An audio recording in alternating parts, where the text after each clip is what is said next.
Merci Seigneur. Seigneur, nous te glorifions, nous t'adorons, nous te levons encore ce jour. Toi qui as permis que chacun d'entre nous, Seigneur Dieu, nous puissions être aujourd'hui parmi les vivants, parmi ceux qui, Seigneur Dieu, ont encore ton souffle de vie. Nous voulons te dire merci pour ton souffle de vie que tu nous as accordé. Nous voulons te dire merci, Seigneur Dieu, pour la bonne santé, parce que nous avons aujourd'hui chacun d'entre nous la bonne santé, car certains ont voulu avoir cette bonne santé, mais aujourd'hui ils se retrouvent dans les lits d'hôpitaux. Mais à nous, Seigneur Dieu, tu nous as fait la grâce de pouvoir avoir la bonne santé, de pouvoir avoir toutes nos facultés. Seigneur, c'est pour ta gloire. C'est pour cela que, Seigneur Dieu, je glorifie ton nom en ce moment même. Je loue ton nom en ce moment même. J'élève ton nom qui est au-dessus de tout nom, ton nom qui est le nom qui a reçu toute la gloire, tout l'honneur et toute la puissance. Père, merci pour ce nom glorieux, ce nom merveilleux que tu nous as donné, qui est le nom de Jésus-Christ, c'est par ce nom que nous avons été sauvés de nos péchés, c'est par ce nom que nous avons été lavés de nos iniquités, c'est par ce nom que nous avons été purifiés, Papa, de toute impureté qui était dans nos vies et que tu nous as ramenés aujourd'hui dans ton royaume et dans ton agréable lumière, Papa. Père, donne-nous maintenant d'avoir la bonne volonté de marcher tous les jours selon tes écritures, de marcher par l'esprit et non par la chair, de vivre par l'esprit et non par la chair. Car les temps que nous vivons aujourd'hui sont un temps difficile, Papa. Les temps dans lesquels nous sommes aujourd'hui sont des temps difficiles où le mal est appelé bien, où le bien est appelé mal.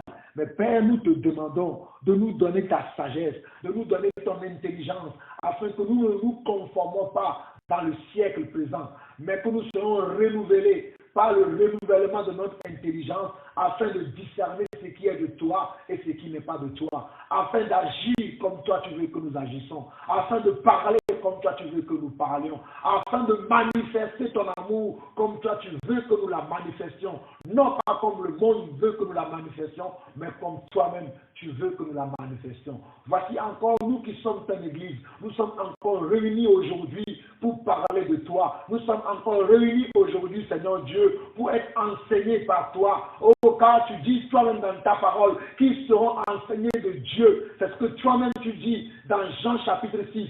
Et tu es notre Dieu. Enseigne-nous aujourd'hui. Enseigne-nous par des cantiques. Enseigne-nous par des psaumes. Enseigne-nous par des hymnes. Enseigne-nous par des proverbes. Enseigne-nous par les prophètes. Enseigne-nous par les apôtres, Papa.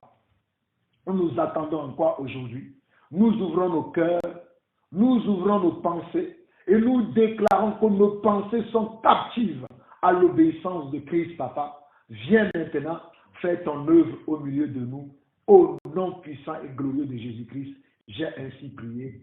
Amen. Amen. Papa, on ne pas t'adorer, ne pas te glorifier, toi qui nous as donné le souffle de vie, toi qui as renouvelé encore cette journée afin que nous puissions passer dans ta présence. Papa, que le début de ce culte jusqu'à la fin puisse se passer, puisse se dérouler par ton esprit. Sois au contrôle de toutes choses, Papa. Sois béni et élevé, toi qui es le Dieu très haut. Je te bénis, Papa, pour mes enfants. Je te bénis, Papa, pour ce moment. Je te bénis, Papa, pour ma femme. Je te bénis, Papa, pour mon frère qui est venu nous exhorter, Papa.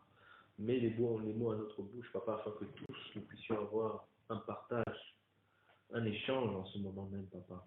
Sois au contrôle de toutes choses, que ton esprit se déverse en ce lieu même, Papa, tout de suite, afin que nous puissions parler de ta part, Seigneur Père, afin que nous soyons effacés, mais que ce soit toi qui prennes la place, Papa. Que ce soit toi qui sois au-dessus de toutes choses, Papa. Merci, Papa, merci encore pour ce moment. Papa, mets les mots à notre bouche. Mets les mots à notre bouche, Papa, afin que nous puissions parler et que la gloire te revienne à toi et à toi seul. Au nom de Jésus-Christ. Amen. Amen. Seigneur, nous te remercions, Seigneur. Nous te remercions pour le souffle de vie que tu nous as donné. Nous te remercions, Seigneur, pour les facultés mentales, physiques et psychologiques, Seigneur, que tu nous as fait la grâce d'avoir, Seigneur. Nous te remercions, Seigneur, pour cette journée éclatante et ce soleil, Seigneur. Comment ne pas t'adorer, Seigneur, toi qui es le créateur de toutes ces choses, Seigneur. Comment ne pas t'aimer, Seigneur, Toi qui es miséricordieux envers nous, Seigneur, nous qui sommes encore des pauvres pécheurs, Seigneur. Seigneur, je te demande aujourd'hui, Seigneur, de nous donner, Seigneur, l'intelligence, Seigneur, et la sagesse de pouvoir comprendre tes écritures, Seigneur. Que ce culte, Seigneur, se passe dans ta présence, Seigneur, au nom de Jésus-Christ. Seigneur, préserve-nous de toute distraction, Seigneur. Préserve-nous de tout sentiment impur, Seigneur. Préserve-nous de toute chose qui ne confesse pas ton nom, Seigneur. Seigneur, nous te demandons, Seigneur, que ton sang coule dans cette maison, Seigneur, afin que nous puissions, Seigneur, parler, Seigneur, comme toi tu voudrais, Seigneur. Écouter, Seigneur, comme toi tu voudrais qu'on écoute, Seigneur. Et comprendre, Seigneur, comme toi et toi seul, tu voudrais que nous comprenions, Seigneur. Seigneur, je laisse ce culte entre tes mains, Seigneur. Que ton sang nous préserve. Au nom de Jésus-Christ de Nazareth, je t'ai ainsi prié. Amen. Amen. Seigneur, nous voulons prier pour nos enfants qui ont commencé la rentrée cette semaine. Nous voulons te demander, Seigneur Dieu, que tu gardes chacun de nos enfants quand ils vont aller à l'école, ceux qui vont aller à la garderie. Nous les remettons tous entre tes mains, Seigneur Dieu. Que toi-même, tu veilles à leur départ et à leur arrivée, Seigneur Dieu. Que tu gardes chacun de nos enfants dans les écoles. Que les maîtres et les maîtresses qui sont en charge d'éduquer nos enfants dans les écoles, Seigneur Dieu, nous te prions que tu leur accordes la sagesse, l'intelligence, Seigneur Dieu, afin qu'ils puissent nous éduquer nos enfants selon tes valeurs, selon, Seigneur Dieu, ton cœur, Papa. Père, nous savons que ce monde entier est sous la puissance du malin. Mais nous te prions, Papa, d'accorder la grâce à nos enfants, Seigneur Dieu, d'accorder ta faveur à nos enfants tout au long de cette année scolaire où nos enfants, Seigneur Dieu, seront livrés, Papa, oh, alléluia, seront livrés à ce monde, aux esprits qui sont dans ce monde. Père, nous te prions de les garder de l'esprit de sédition qui est dans ce monde, Papa. Car dans les écoles, Seigneur Dieu, ce n'est pas tout ce qu'on enseigne qui vient de toi. Il y a des enseignements qui ne viennent pas de toi. Il y a, Seigneur Dieu, des valeurs qu'on veut inculquer à nos enfants dans ces écoles qui ne viennent pas de toi. Nous prions maintenant, Père, dans le nom puissant et glorieux de Jésus-Christ, Papa, que tu fermes les oreilles de nos enfants, que tu fermes le cœur de nos enfants, quand ces enseignements qui ne viennent pas de toi sont enseignés, que nos enfants n'écoutent pas, que nos enfants ne les reçoivent pas, mais qu'ils aient les regards fixés sur toi, sur les enseignements que toi-même tu les as donnés, sur la foi que tu as mis en eux. Père, merci, parce que nos enfants, Seigneur Dieu, représentent ton royaume dans leurs écoles et dans les garderies où ils vont, Papa. Nos enfants représentent ton royaume. Nos enfants sont la lumière du monde. Nos enfants sont le sel de la terre. C'est pour cela que, Père, nous te disons merci encore pour cette année 2015-2016. Tu vas agir puissamment dans la vie de nos enfants. Au travers de nos enfants, Seigneur Dieu, même les maîtres et les maîtresses connaîtront qu'il y a un Dieu. Même, Seigneur Dieu, les écoles dans lesquelles ils sont, les directeurs, leurs collègues, leurs camarades d'école sauront qu'il y a un Dieu puissant qui agit. Merci, Père, parce que tu gardes nos enfants et que toi-même, Papa, tu agis au travers d'eux, tu parles au travers d'eux, tu enseignes au travers d'eux à cause de leur comportement, à cause, Seigneur Dieu, de leur amour pour la vérité.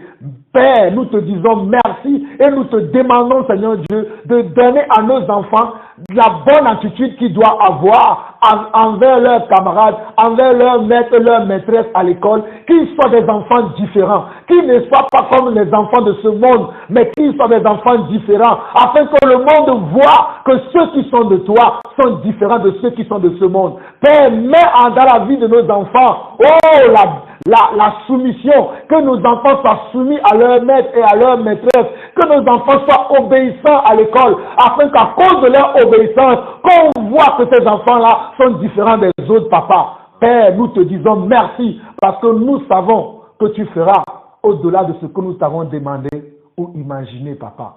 Sois glorifié, sois élevé, au nom puissant et glorieux de Jésus-Christ. Amen. Amen. Amen. Nous allons partager aujourd'hui par rapport au livre de Proverbes. Nous allons prendre le livre de Proverbes. Prenons le livre de Proverbes. On va prendre déjà le chapitre 17 du livre de Proverbes.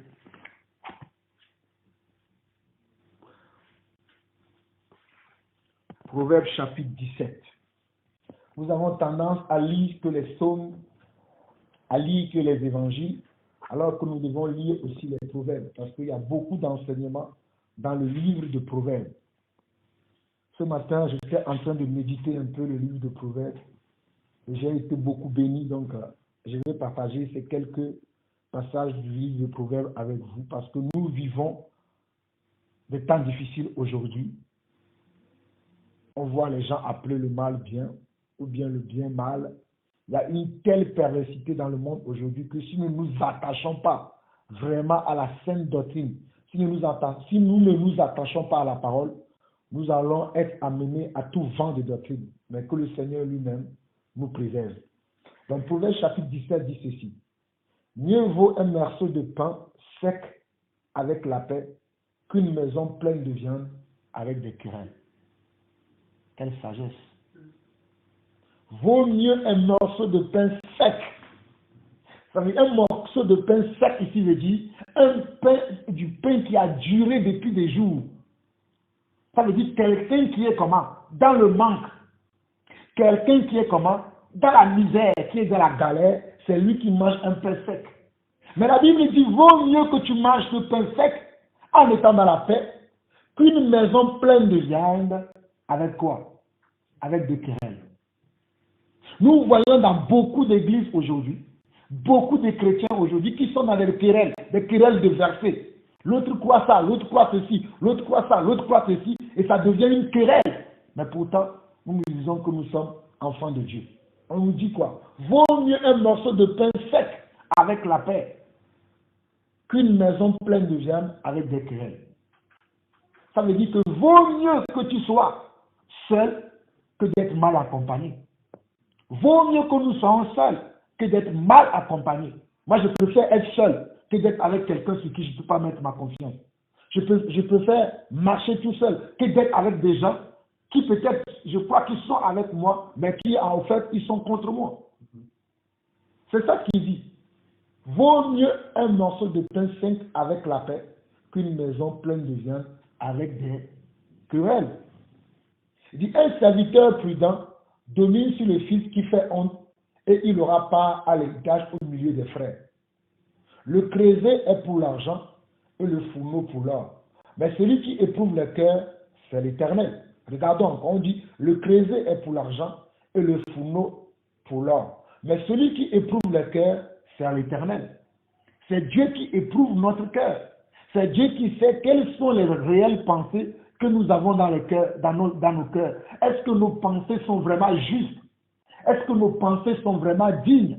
Est-ce que nos pensées glorifient véritablement le Seigneur? Ou bien nous avons une apparence de piété, comme j'ai l'habitude de dire, nous avons un masque. Dès qu'on se dit, on va se voir entre frères et sœurs, chacun met sa masque religieuse pour qu'on puisse voir que lui aussi il est croyant.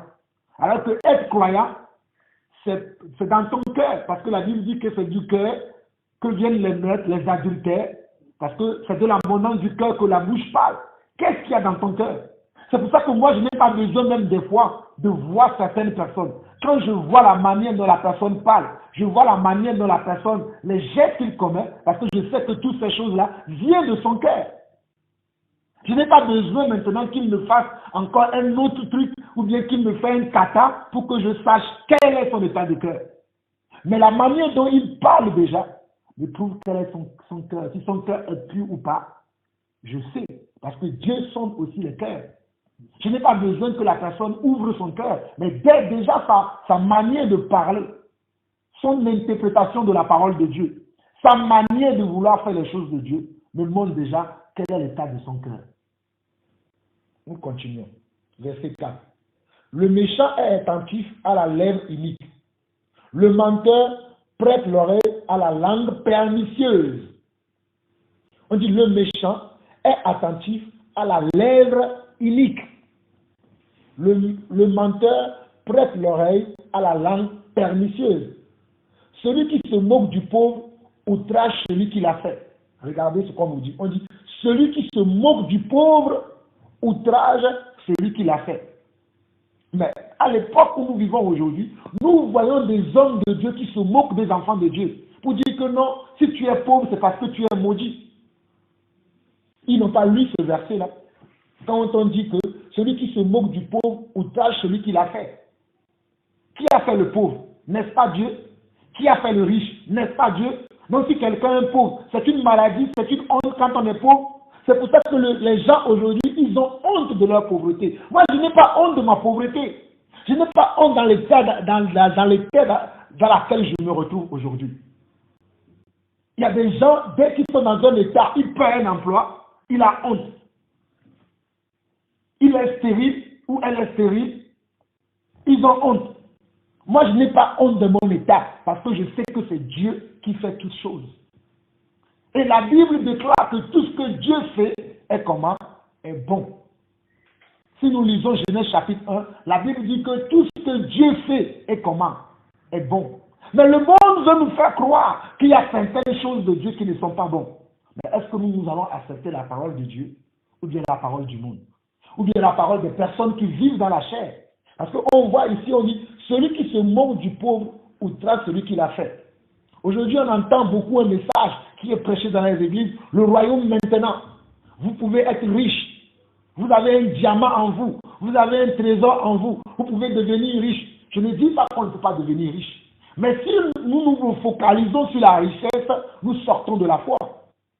Si nos messages aujourd'hui sont focalisés que sur les biens matériels, comment posséder les biens matériels, comment avoir de la gloire dans ce monde-là, nous ne sommes pas dans la vérité. Parce que ce qu'on doit nous prêcher, c'est comment transformer nos vies pour que nos vies soient semblables et pareilles à la vie de qui? À la vie de Jésus-Christ, à la vie de Dieu lui-même. Mais si on nous prêche que, oui, vous pouvez devenir des diamants, vous pouvez devenir des chefs d'entreprise, vous pouvez avoir des maisons, vous pouvez avoir des voitures, c'est ce que les apôtres ont prêché. Mais c'est le message qu'on prêche aujourd'hui. Et quand quelqu'un écoutera cet enseignement, il va dire, voici encore un haineux qui parle. Mais moi, je parle de la vérité, parce que c'est ce qui est écrit. Et celui qui se moque du pauvre, outrage celui qui l'a fait. Comme j'ai entendu un pasteur qui disait, combien ils sont sanctifiés, mais ils sont misérables. Mais la sanctification rend misérable, mes frères. Celui qui veut vraiment se sanctifier, il est misérable. Je vous assure, celui qui veut se sanctifier, c'est quelqu'un qui est misérable.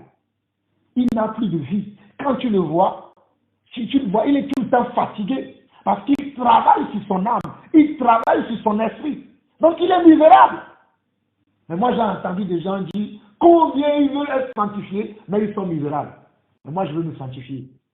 Même si je serai misérable, dans ma sanctification, dans ma pureté, je préfère être comment? Être pur, être saint et être misérable, que d'être riche et ne pas être saint. C'est ça ce que ce verset veut dire. Celui qui se moque du pauvre outrage celui qui l'a fait. Celui qui se réjouit d'un malheur ne restera pas comment? Impuni. On continue. Les enfants des enfants sont la couronne des vieillards et les pères sont la gloire de leurs enfants. Les paroles distinguées ne conviennent pas à un insensé. Les paroles distinguées ne conviennent pas à un insensé. Combien moins à un noble les paroles mensongères. Combien à un noble? Si un insensé, ces paroles ne sont pas distinguées, combien à un noble, ces paroles seront comment? Mensongères. Verset 8. Les présents sont une pierre précieuse aux yeux de ceux qui en reçoivent. Ou qui se tourne, il a du succès. Regardez, les présents sont une pierre précieuse aux yeux de ceux qui en reçoivent. Où il se tourne, il a du succès. Celui qui couvre une faute cherche l'amour et celui qui la rappelle dans ses discours divise les amis. Celui qui couvre une faute cherche l'amour et celui qui la rappelle dans ses discours divise les amis. Les gens vont prendre ce verset, ils vont dire, ah oui, la Bible dit que celui qui couvre une faute cherche l'amour et celui qui la rappelle dans ses discours divise les amis. Mais est-ce que la Bible nous dit qu'on doit aimer le péché? Parce qu'il faut comprendre dans quel contexte il y a ces paroles. Parce que ces gens qui n'aiment pas vivre dans la sanctification, ils vont prendre des versets dans la Bible, ils vont choisir certains versets clés. Oh non, mais la Bible dit que celui qui couvre une faute cherche l'amour. Mais comment couvrir? Pour couvrir une faute, il faut aller dire à la personne, tu sais, ce que tu fais là. Parce qu'il faut qu'on comprenne le sens de la Bible quand la Bible dit que celui qui couvre une faute, il faut aller avertir la personne. Tu es en train de commettre des fautes. Arrête de commettre des fautes. C'est ce que tu dois aller dire à la personne. C'est ça, couvrir. Mais si tu ne dis pas à la personne, tu ne couvres pas. Couvrir selon Dieu, c'est d'aller dire à la personne, tu es en train de suivre une voie d'égarement. Si tu veux vraiment aimer le Seigneur, arrête avec ta voie d'égarement. C'est ce qu'on lui a dit. Mais les gens vont comprendre mal la Bible, ils vont mal l'interpréter parce qu'ils veulent qu'on leur laisse dans leur péché. On continue.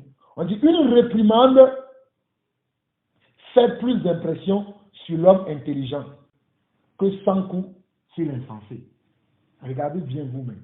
Une réprimande fait plus d'impression sur l'homme intelligent que 100 coups sur l'insensé. Je ne sais pas comment cela est écrit dans ta version. Lis-moi ta version, s'il te plaît, frère Patrick.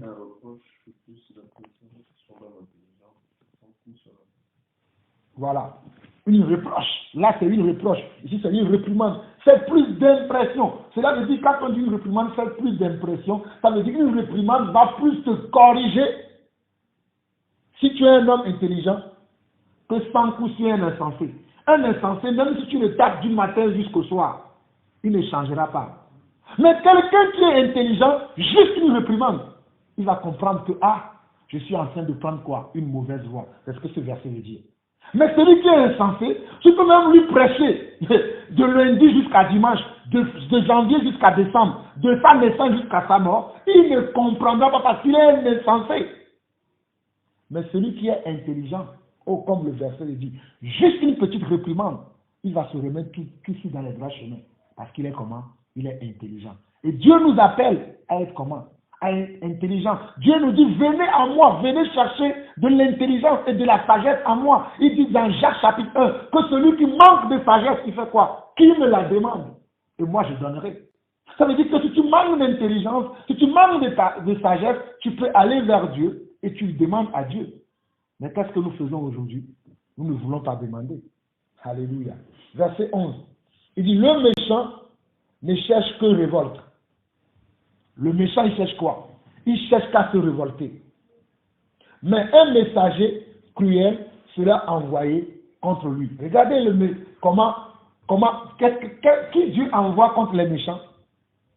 Ce n'est pas moi qui ai écrit la Bible. Vous-même lisez, on dit, le méchant ne cherche que révolte.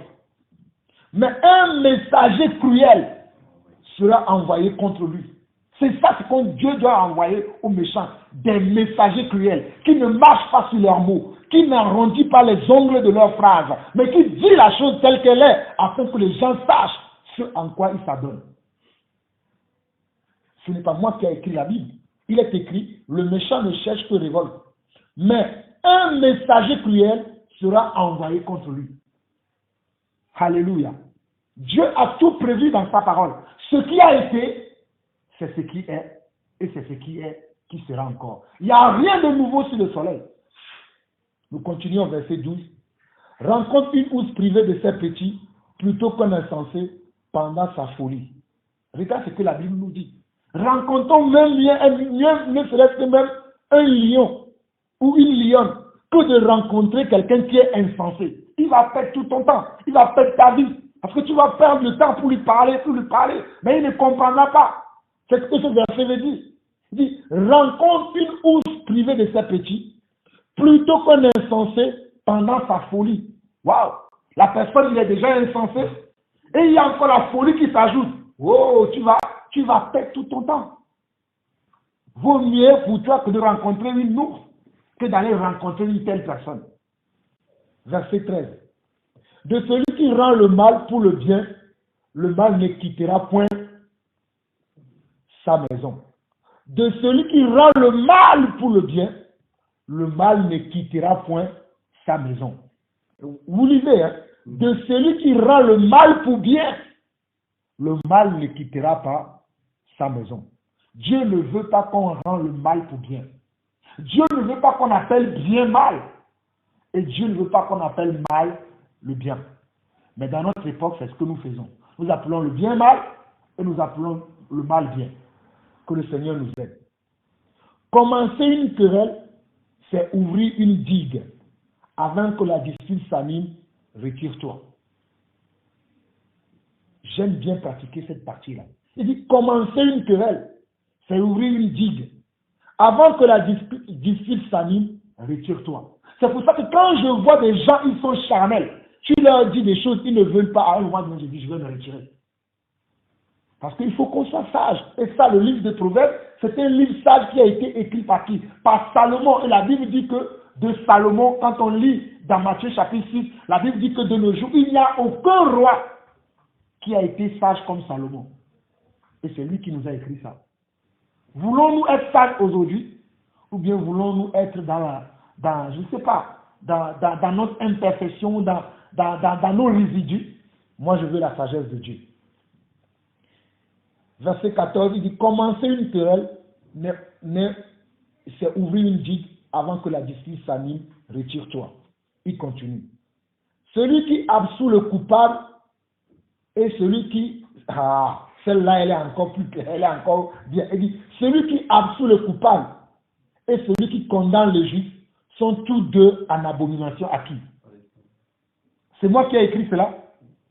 C'est nous qui avons écrit. La Bible dit que celui qui absout le coupable et celui qui condamne le juif sont tous deux en abomination à qui? À l'Éternel. Celui qui absout le coupable et celui qui condamne le juif sont tous deux en abomination à l'Éternel. Je ne veux pas absoudre moi le coupable. Si quelqu'un est coupable, je lui dirai, tu es coupable mon frère, tu es coupable ma soeur, va te repentir. Si quelqu'un est juste, je dirais, tu es juste mon frère. Combien les gens n'arrivent pas à régler les affaires entre leurs frères aujourd'hui? Ou bien entre les chrétiens dans l'église d'aujourd'hui, les pasteurs, parce que la sœur, c'est elle qui lui ramène tout le temps des beignets. La sœur fait quelque chose de mal. Elle dit non, mais c'est pas comme ça, parce qu'elle est prendre du parti. On ne doit pas prendre de parti des gens. On doit marcher conformément selon la vérité. Sans avoir égard à l'apparence de qui que ce soit. Mais de nos jours, on ne voit plus ces genres de choses. Que le Seigneur nous aide. Verset 7. À quoi sert l'argent dans la main de l'insensé? À acheter la sagesse. Mais il n'a point de bon sens. Il n'a pas de sens. À quoi sert l'argent dans la main d'un insensé? Un insensé qui est riche, il va dilapider son argent. Mais celui qui est sensé, quand il a de l'argent, il le fructifie. Il va le fructifier parce qu'il est sensé. Mais celui qui est insensé, quand il a de l'argent, ça ne va rien lui servir. Parce qu'on lui dit, acheter la sagesse. Il a de l'argent, il peut aller acheter la sagesse. Mais qu'est-ce qu'il va faire? Mais il n'a point de sens. Parce que ça lui manque. Parce que c'est pour ça qu'on l'appelle insensé. Un insensé veut dire celui qui va toujours dans le contraire du bon sens. C'est ça, le mot insensé veut dire celui qui va toujours à l'opposé du bon sens. Et Dieu ne veut pas que nous soyons à l'opposé du bon sens. Dieu veut que chacun d'entre nous soyons comment? Dans le bon sens. Dieu veut que nous marchions tous les jours dans le bon sens. Alléluia. Verset 17, il dit, l'ami aime en tout temps. Et dans le malheur, il se montre comment? Un frère. Regardez, hein. L'ami aime en tout temps. Et dans le malheur, il se montre un frère.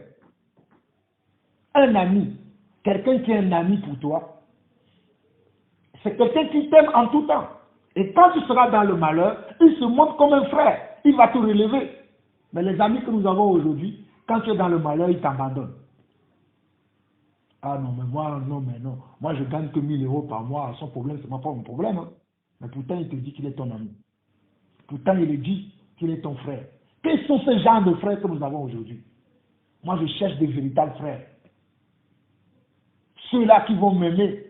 Pas quand je serai dans le péché. Si je suis dans le péché, il faut que mes frères, mes soeurs me disent, frère, tu es dans le péché. Mais si un malheur s'abat sur moi, je vais voir des frères pour qu'ils me relèvent. Pour me donner du courage. Pour m'encourager. Pour me consoler. Pour m'édifier. Pour me donner comment? De l'espoir. Parce que c'est pour cela que nous sommes des frères. Alléluia. Verset 18.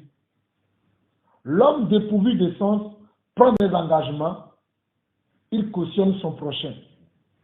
Regardez, il dit l'homme dépourvu de sens prend des engagements, il cautionne son prochain. Avant de te positionner comme caution pour quelqu'un, d'ailleurs, regardons dans le monde. Quand tu veux louer un appartement aujourd'hui, souvent on demande, si on voit que tu n'as pas un travail fixe, on va te demander quelqu'un qui te cautionne. Quelqu'un qui doit être une garantie pour toi avant qu'on te donne l'appartement ou une maison ou quelque chose que tu veux acheter. Et on nous dit ici que quoi? Que l'homme dépourvu de sens prend les engagements, il cautionne son prochain. Avant de prendre quelque engagement que ce soit, tu dois savoir, est-ce que celui avec qui je veux prendre l'engagement là, est-ce que je peux mettre ma main à couper pour lui? Est-ce que je peux mettre ma tête à couper pour lui? Parce que si tu ne prends pas la peine de réfléchir à cela, tu vas t'engager dans un combat. Après, la personne va t'abandonner, tu vas faire comment? Tu veux te marier, tu n'as pas demandé au Seigneur, Seigneur, j'ai rencontré tel frère, j'ai rencontré telle soeur. Montre-moi son état de cœur. Non, il est beau, il s'habille bien, il est mignon. Oh, elle est belle, non, elle a la bonne forme. Elle est ceci, cela. Tu n'as pas demandé à Dieu si c'est exactement cette personne qu'il te faut. Tu te mets avec la personne. Demain, tu vas faire comment? Quand la personne va commencer à montrer sa vraie face, son vrai cœur, tu vas dire quoi? Oh Seigneur, Seigneur. Mais alors que tu ne l'as pas consulté avant. Alors que tu ne l'as pas consulté avant. Et beaucoup d'entre nous, c'est comme ça que nous agissons aujourd'hui. Nous prenons des engagements sans consulter le Seigneur. Nous nous engageons dans les choses sans demander quelle est la vie du Seigneur. Alors que dans toutes choses que nous devons faire, nous devons demander la vie du Seigneur. Seigneur, qu'est-ce que tu en penses? Veux-tu que je marche avec un tel frère? Non, le frère là, il vient tout le temps chez nous, il parle de Dieu. Montre-nous quel est son cœur. Est-ce qu'il est véritablement ton serviteur ou bien c'est un faux? Peu sont les enfants de Dieu qui prient aujourd'hui pour connaître l'état de leur frère avec qui ils marchent. Peu sont les disciples de Christ aujourd'hui qui sont dans les églises, qui prient pour savoir s'ils sont dans une église qui est vraie ou pas. On doit demander au Seigneur, là où nous prions, les gens avec qui nous sommes, quel est leur état de cœur, quelle est leur vie. Les apôtres faisaient ça. Mais nous, aujourd'hui, tout est beau, tout est rose. Continuons là-dedans, vous-même, vous allez voir. Moi, je veux savoir quel est l'état de cœur des gens qui m'entourent. C'est pour ça que je dis, Dieu va exposer le cœur de chacun d'entre nous. Même mon cœur, Dieu va exposer. Comme ça, tout le monde saura qui est qui aujourd'hui. Les chats ne vont plus jouer à la souris. Et les souris ne vont plus jouer au chat. La camaraderie a assez duré. Il faut qu'on sache maintenant si tu es un chat. On appelle un chat. On n'appelle pas une souris un chat. On n'appelle pas non plus un chien un chat. Un chien, c'est un chien. Une souris, c'est une souris. Une brebis du Seigneur est une brebis. Mais un loup aussi est un loup. Et il y a beaucoup de loups au milieu de nous aujourd'hui. Nous-mêmes, nous sommes des loups. Et nous mentons aux gens. Mes frères, nous devons nous repentir. Nous devons revenir dans la volonté de Dieu. Changer tout ce qui a changé dans notre vie. Nos comportements, nos attitudes, nos façons de faire. Que le Seigneur nous aide. Moi, je lis la parole de Dieu selon que l'Esprit m'inspire. Verset 19. Celui qui aime les querelles aime le péché. Celui qui élève sa porte cherche la ruine. Regardez, hein. Celui qui aime les querelles aime quoi? Aime le péché. Celui qui aime les querelles, c'est quelqu'un qui aime comment? Le péché. Tu veux te quereller tout le temps avec les gens. Ce sont les gens qui sont tout le temps dans les problèmes. Toi, tu n'as pas de problème, ce sont toujours les gens. C'est parce que tu aimes les querelles, tu as un péché dans ta vie. Fouille dans ta vie, fouille dans tes comportements, fouille dans tes façons de faire. Tu comprendras. Alléluia. Verset 20. Un cœur faux ne trouve pas le bonheur. Et celui dont la langue est perverse tombe dans le malheur. Regardez. Mes amis, inspirons-nous, je vous assure. Lisez beaucoup les proverbes. Vous allez devenir sages. Si vous cherchez la sagesse, je vous donne une dissertation maintenant. Chaque jour, dites au moins je vais lire un proverbe par jour. Vous allez voir comment vous allez devenir sage. Parce que le livre de proverbes contient beaucoup de sagesse. Regardez ce qu'il dit. Verset 20 de Proverbe 17. Un cœur faux ne trouve pas le bonheur. Un cœur faux. Combien de gens sont dans la fausseté aujourd'hui? Combien de gens sont mariés, mais ils sont encore dans la fausseté, même dans le mariage? Le frère a un enfant, il ne dit pas à la soeur que j'ai un enfant. La soeur aussi a un enfant, elle ne dit pas au frère qu'elle a déjà eu un enfant. Non, elle a les dettes sur la tête, des crédits, elle ne dit rien, mais ils sont ensemble. Et c'est le malheur qui les appelle parce que c'est un cœur faux. Avant de te marier, avant de te joindre à ton frère, dis-lui la vérité. Frère, je veux me marier avec toi, mais j'ai des dettes. J'ai tel péché à moi. Ah, tu sais, à ma soeur, après notre fiançailles, j'étais trompé. Dis la vérité. Mais tu vas cacher. Peut-être, dans cette infidélité que tu as commise, il y a un enfant qui va arriver trop tard après, et c'est là que ton conjoint saura que, en temps qu'il avait trompé. Alors que si tu as été comment honnête, en ouvrant ton cœur, en disant tout ce qu'il y a dans ton cœur.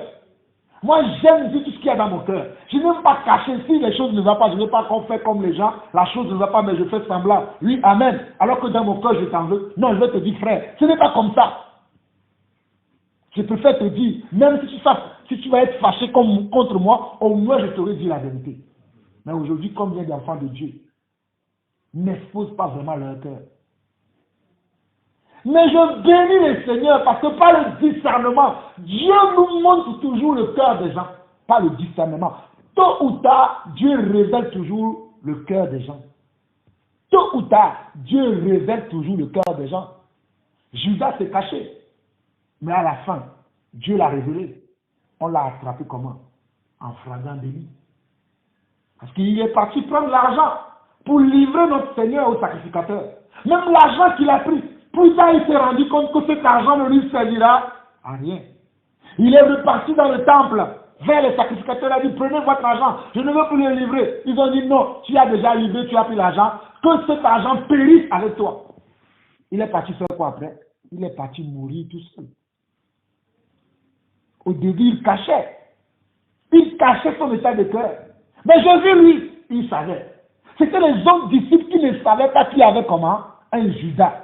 Mais Jésus, lui, il savait. Même quand il avait trempé le morceau dans l'assiette, il a dit, celui à qui je donnerai ce morceau-là, c'est lui qui me livrera. Mais les autres 11 disciples étaient là, mais ils ne voyaient pas parce qu'ils étaient aveugles. Et aujourd'hui, à notre époque encore, nous sommes aveugles. Nous voyons des Judas autour de nous. Ils sont là avec nous, ils marchent avec nous, ils parlent avec nous, mais nous ne les voyons pas. Mais moi, je prie maintenant que Dieu expose tous les Judas qui sont dans ma vie, afin que je ne me trompe pas moi-même. Parce qu'il y a des Judas, là où il y a les enfants de Dieu, il y a toujours un esprit de Judas au milieu d'eux. Là où il y a les enfants de Dieu, là où les enfants de Dieu se réunissent, et surtout quand l'œuvre veut faire une œuvre quelque part, il y a toujours Satan aussi qui vient pour détruire l'œuvre de Dieu.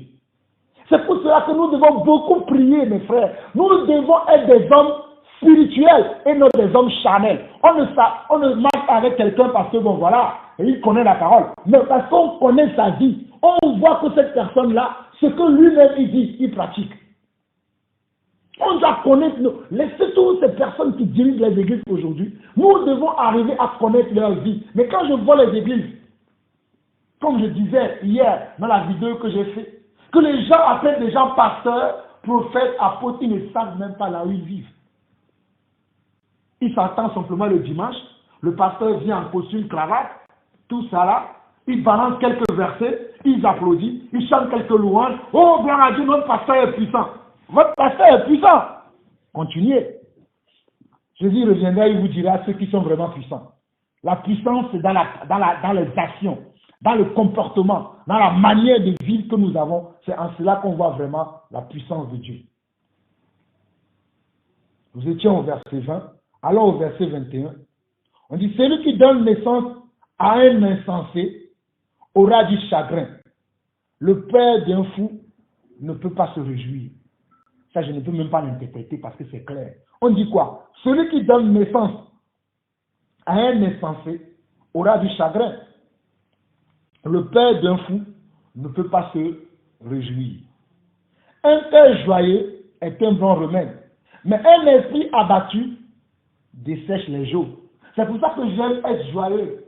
J'aime tout le temps être joyeux. Hier, j'ai commencé ma vidéo en étant dans une joie, parce qu'il y avait une telle joie qui m'avait rempli le cœur lorsque je m'étais, le Seigneur m'avait dit, aujourd'hui tu vas finir ce que tu as commencé. Il y avait une telle joie qui a rempli mon cœur et j'ai commencé la vidéo en étant dans la louange, en étant dans la joie. Et je disais même aux frères qui vont suivre la vidéo plus tard que je suis dans la joie parce que le Seigneur a rempli mon cœur de la joie.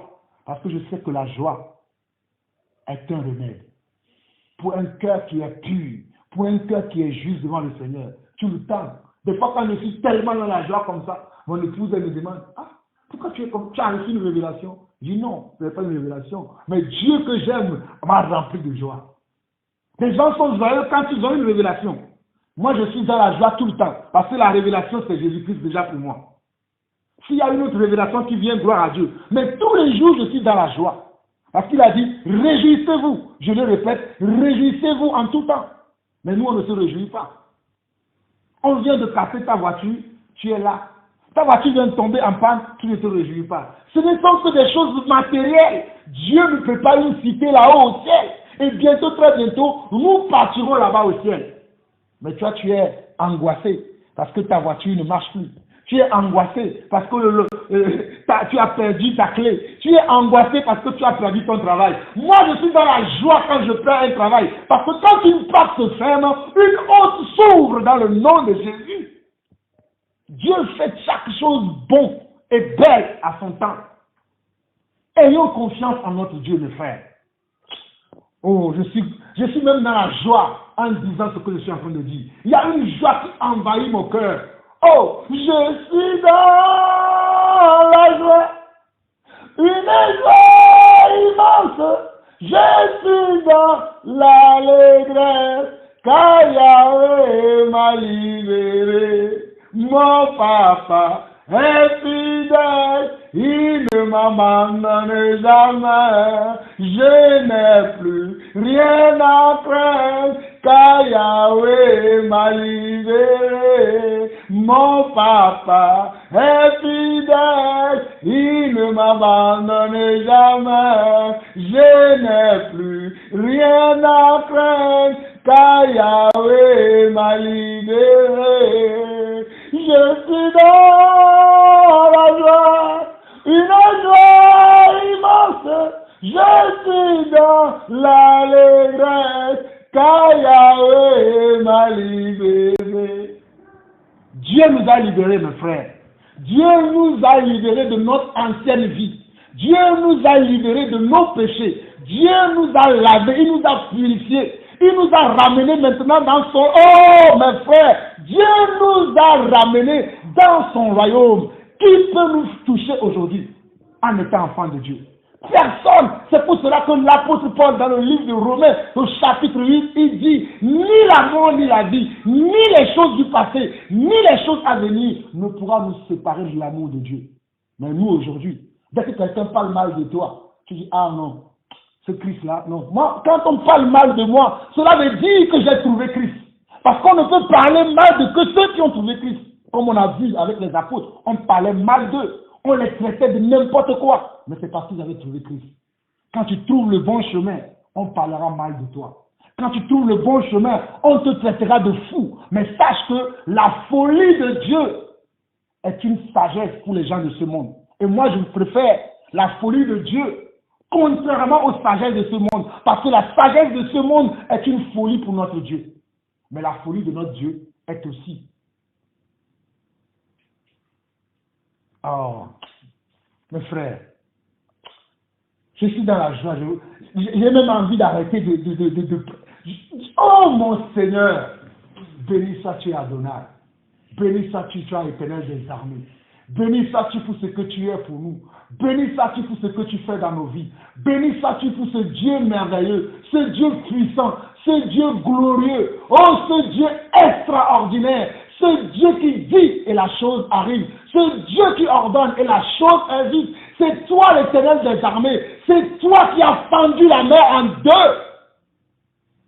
Quand Moïse et le peuple juif étaient devant Pharaon, c'est toi qui as fendu la mer en deux, papa. Et je sais, Seigneur Dieu, que toute situation dans ma vie aujourd'hui, qui n'est pas de toi, Seigneur Dieu, tu le fendras en deux, papa. Il n'y a qu'un seul temps que toi tu attends. Tu attends qu'un temps parce que tu es un Dieu qui agit par temps et par saison. Oh papa, je bénis déjà ton nom, ton glorieux nom, pour cette œuvre formidable que tu fais dans ma vie et dans la vie de mes frères et sœurs. Je bénis ton nom pour cette œuvre excellente que tu fais dans ton église. Car toi-même tu as dit que tu bâtiras ton église et que les séjours des morts ne prévaudront point contre ton église. Et aujourd'hui, moi je fais partie de ton église. Mes frères et sœurs, nous faisons partie de ton église. Et nous déclarons dans ton nom puissant que ni la mort, ni la vie, ni les choses d'en haut, ni les choses d'en bas, ni la persécution, ni les angoisses ne pourront nous séparer de toi. Car tu as jugé digne et bon de nous ramener des ténèbres à ton agréable lumière. Aucun sorcier ne pourra nous atteindre. Aucune flèche ne pourra nous atteindre. Oh Seigneur Dieu, même s'ils se lèvent au milieu de la nuit avec leur cabale, avec leur, oh Seigneur Dieu, leurs images, avec leur, oh Seigneur Dieu, leurs dieux qui ont des yeux mais qui ne voient point, qui ont des oreilles mais qui n'entendent point, pour nous maudire, Seigneur Dieu. Cela se transformera en bénédiction, papa, pour nous. Cela se transformera en bénédiction pour nous, papa. Merci, Seigneur, parce que tu transformes toutes les malédictions que les gens prononcent sur nos vies en cachette. Toi, tu les transformes en bénédiction pour nous. Oh, merci, papa, parce que nos vies sont changées. Tu changes nos vies. Tu changes, papa, nos vies. Même l'adversaire attend de voir que nous tombions. Mais, Seigneur, tu ne nous laisses pas tomber. Oh, car la Bible déclare en Psaume 127 que si toi tu ne veilles pas, celui qui croit qu'il veille, c'est en vain qu'il veille, papa. Seigneur, merci parce que tu es ma sécurité. Tu es ma carte de sécurité. Tu es mon identité. Oh, tu es mon passeport. Partout où je passe, j'y vais parce que toi tu marches avec moi. Tu es au devant de moi, tu es au-dessus de moi, tu es derrière moi, tu es à ma gauche, tu es à ma droite, tu m'environnes de ta gloire. Merci Seigneur parce que je marche avec toi. Mon frère, ma soeur, j'aimerais que tu sois conscient de cela, que rien ne pourra te séparer de Dieu, rien ne pourra te nuire. Si Dieu ne décide pas, rien ne pourra te toucher, car il est le même hier, aujourd'hui et éternellement. Ce qu'il dit, c'est ce qui arrive, c'est ce qu'il ordonne, c'est ce qui existe. Ne crains point, mon frère, ne crains point, ma soeur, sois dans la foi, sois dans la vérité, marche dans la foi, marche dans la vérité, et tu verras la gloire de Dieu. N'ai-je pas dit, mon fils, n'ai-je pas dit, ma fille, que si tu crois, tu verras la gloire de Dieu? Croyez en moi, je vous ai dit dans Jean 14. Croyez en moi et croyez aussi dans mon Dieu. Il y a beaucoup de demeures dans la maison de mon Père. Si cela n'était pas ainsi, je ne vous l'aurais pas dit. Mais croyez en moi, car je suis en train de vous préparer une place. Dans là-haut, là-bas, là-haut, tout là-haut, il y a une place pour chacun d'entre vous. Si vous résistez aux méchants, si vous résistez au péché, jusqu'à ce jour où je viendrai chercher mes bien-aimés, ceux qui ont été fidèles, vous partirez avec moi. Ne vous conformez pas au siècle présent, dit le Seigneur. Oh, merci, papa. Merci, Seigneur. Nous te faisons confiance, mon Dieu, mon roi. Merci, Seigneur. Alléluia. Que le Seigneur soit béni. Continuons. Je ne sais pas, c'est le Seigneur qui conduit. Hein. Moi, je ne prépare rien. Je me laisse conduire par le Seigneur. Verset 22, on était au verset 22. Il dit, un cœur joyeux est un bon remède, mais un esprit abattu dessèche les eaux. Le méchant accepte en secret des présents pour pervertir les voies de la justice. Regardez. Le méchant accepte en secret des présents pour pervertir les voies de la justice. Le méchant accepte en secret des présents pour pervertir les voies de la justice. Le méchant accepte en secret des présents pour pervertir les voies de la justice. Le méchant accepte en secret.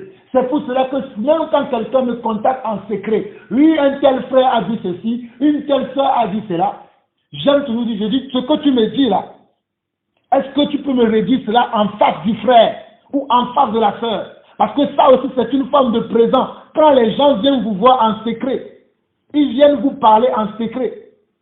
Comme dernièrement, il y avait un frère qui m'a appelé. Oh non, il y a une soeur qui a dit ceci ou cela. J'ai dit simplement au frère, je ne veux plus rentrer dans les histoires charnelles. Sortez-moi de vos histoires charnelles. Verset 24. La sagesse est devant l'homme intelligent, mais les yeux de l'insensé sont à l'extrémité de la terre. La sagesse est devant l'homme intelligent. Il n'a pas besoin de la chercher dans tous les sens. C'est devant lui. Mais il ne veut pas. Verset 25. Un fils insensé fait le chagrin de son père et l'amertume de celle qu'il a enfantée. Un fils insensé, il fait l'amertume de celui qui l'a enfanté.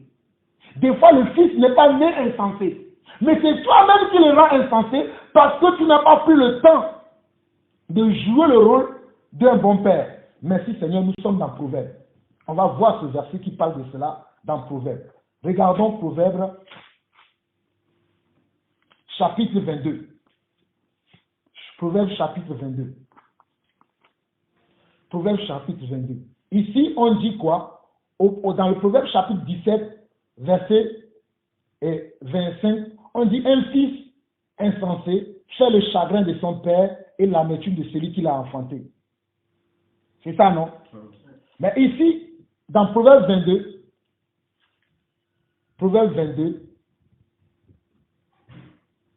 verset 6, il dit quoi?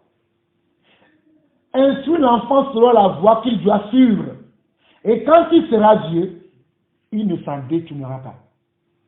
Il dit quoi? Instruis l'enfant selon la voie qu'il doit suivre, et quand il sera vieux, il ne s'en détournera pas. Le Seigneur nous enseigne, à nous qui sommes parents, à nous qui sommes des pères ou des mères, qui avons une progéniture, nous devons les inculquer, les ordonnances, les préceptes, les commandements, la loi de Dieu. Et Dieu nous donne la promesse que quand ils vont grandir, ils ne s'en détourneront plus. Mais nous, qu'est-ce que nous donnons aujourd'hui? C'est la PSP, c'est la DS. C'est je ne sais pas quoi, toutes ces choses qui sont dans le monde, c'est ce que nous donnons à nos enfants aujourd'hui. Voilà pourquoi mes enfants n'ont pas ce genre de choses. Ce n'est pas que je n'aime pas mes enfants, mais je prépare leur avenir. Mes amis, dans 20 ans, comme j'ai l'habitude de dire à ma famille, quand ils me critiquent, je dis dans 20 ans, on verra mes enfants et vos enfants, on saura si j'ai fait ce qu'il faut ou si je n'ai pas fait ce qu'il faut, on saura. Aujourd'hui, dites que je suis méchant. Aujourd'hui, dites que je suis haineux. Aujourd'hui, dites que non, je suis trop dur avec mes enfants. Mais dans l'avenir, on verra. On verra qui a vraiment bien éduqué son enfant.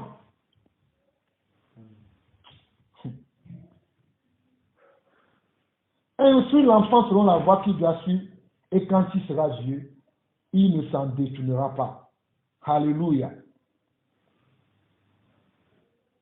Regardez dans Proverbe 22, verset 8, il dit quoi? Celui qui sème l'iniquité moissonne quoi? Il moissonne l'injustice, il moissonne encore l'iniquité. Cela veut dire celui qui sème le vent récolte la tempête. Celui qui sème l'iniquité moissonne l'iniquité. Bonjour. Celui qui sème l'iniquité moissonne l'iniquité. Ce n'est pas moi qui ai écrit, c'est écrit dans la Bible. Et au verset 26 de Proverbe 17, on va finir le Proverbe 17. Alléluia. Au verset 26 de Proverbe 17, il dit quoi? Il n'est pas bon de condamner le juste à une amende. Il n'est pas bon de condamner le juste à une amende, ni de frapper les nobles à cause de leur droiture. Ce matin, quand j'étais en train de méditer ce verset, je me suis retrouvé, je me suis dit, ah, malheur à ces hommes qui m'ont donné une amende à la gare de couronne livrée. Malheur, parce que je n'ai jamais lu ça dans la Bible. Quand je dis, ah, il n'est pas bon de condamner le juste à une amende, ni de frapper les nobles à cause de leur droiture. Ce jour-là, je leur avais dit, je disais à ces policiers de la SNCF que non, mais je suis en train de prêcher Christ. Je n'ai pas volé, je n'ai pas tué. Pourquoi voulez-vous me donner une amende? Ils m'ont dit, tu n'as pas le droit. Mais ils ont oublié ce verset-là de la Bible qui dit, il n'est pas bon de condamner le juste à une amende, ni de frapper les nobles à cause de leur droiture. En tout cas, Seigneur, aie miséricorde pour eux parce qu'ils ne savent pas ce qu'ils font. Ils ne savaient pas ce qu'ils ont fait ce jour-là. Ils ne savaient pas qui ils étaient. Sinon, ils n'allaient pas me donner cette amende-là. Verset 27. Celui qui retient ces paroles connaît la science. Et celui qui a l'esprit calme est un homme intelligent. Celui qui retient ces paroles connaît la science. Et celui qui a l'esprit calme est un homme intelligent. L'insensé, même quand il se tait, passe pour sage. Celui qui ferme ses lèvres est un homme intelligent.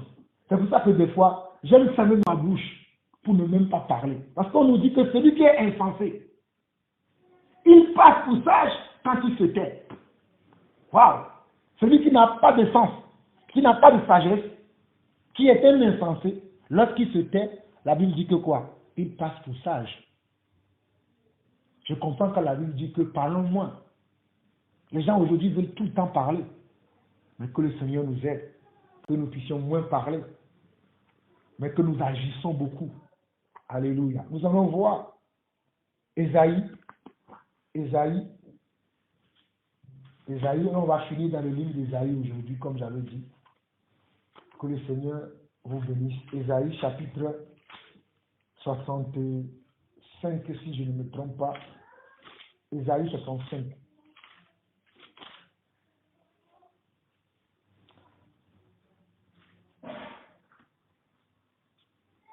Ésaïe 65. Et la semaine prochaine, si Dieu permet, on verra Ésaïe 66. Aujourd'hui, on va voir que Ésaïe 65. Regardez ce que Dieu dit dans Ésaïe 65. J'ai exaucé ceux qui ne demandaient rien. Je me suis laissé trouver par ceux qui ne me cherchaient pas.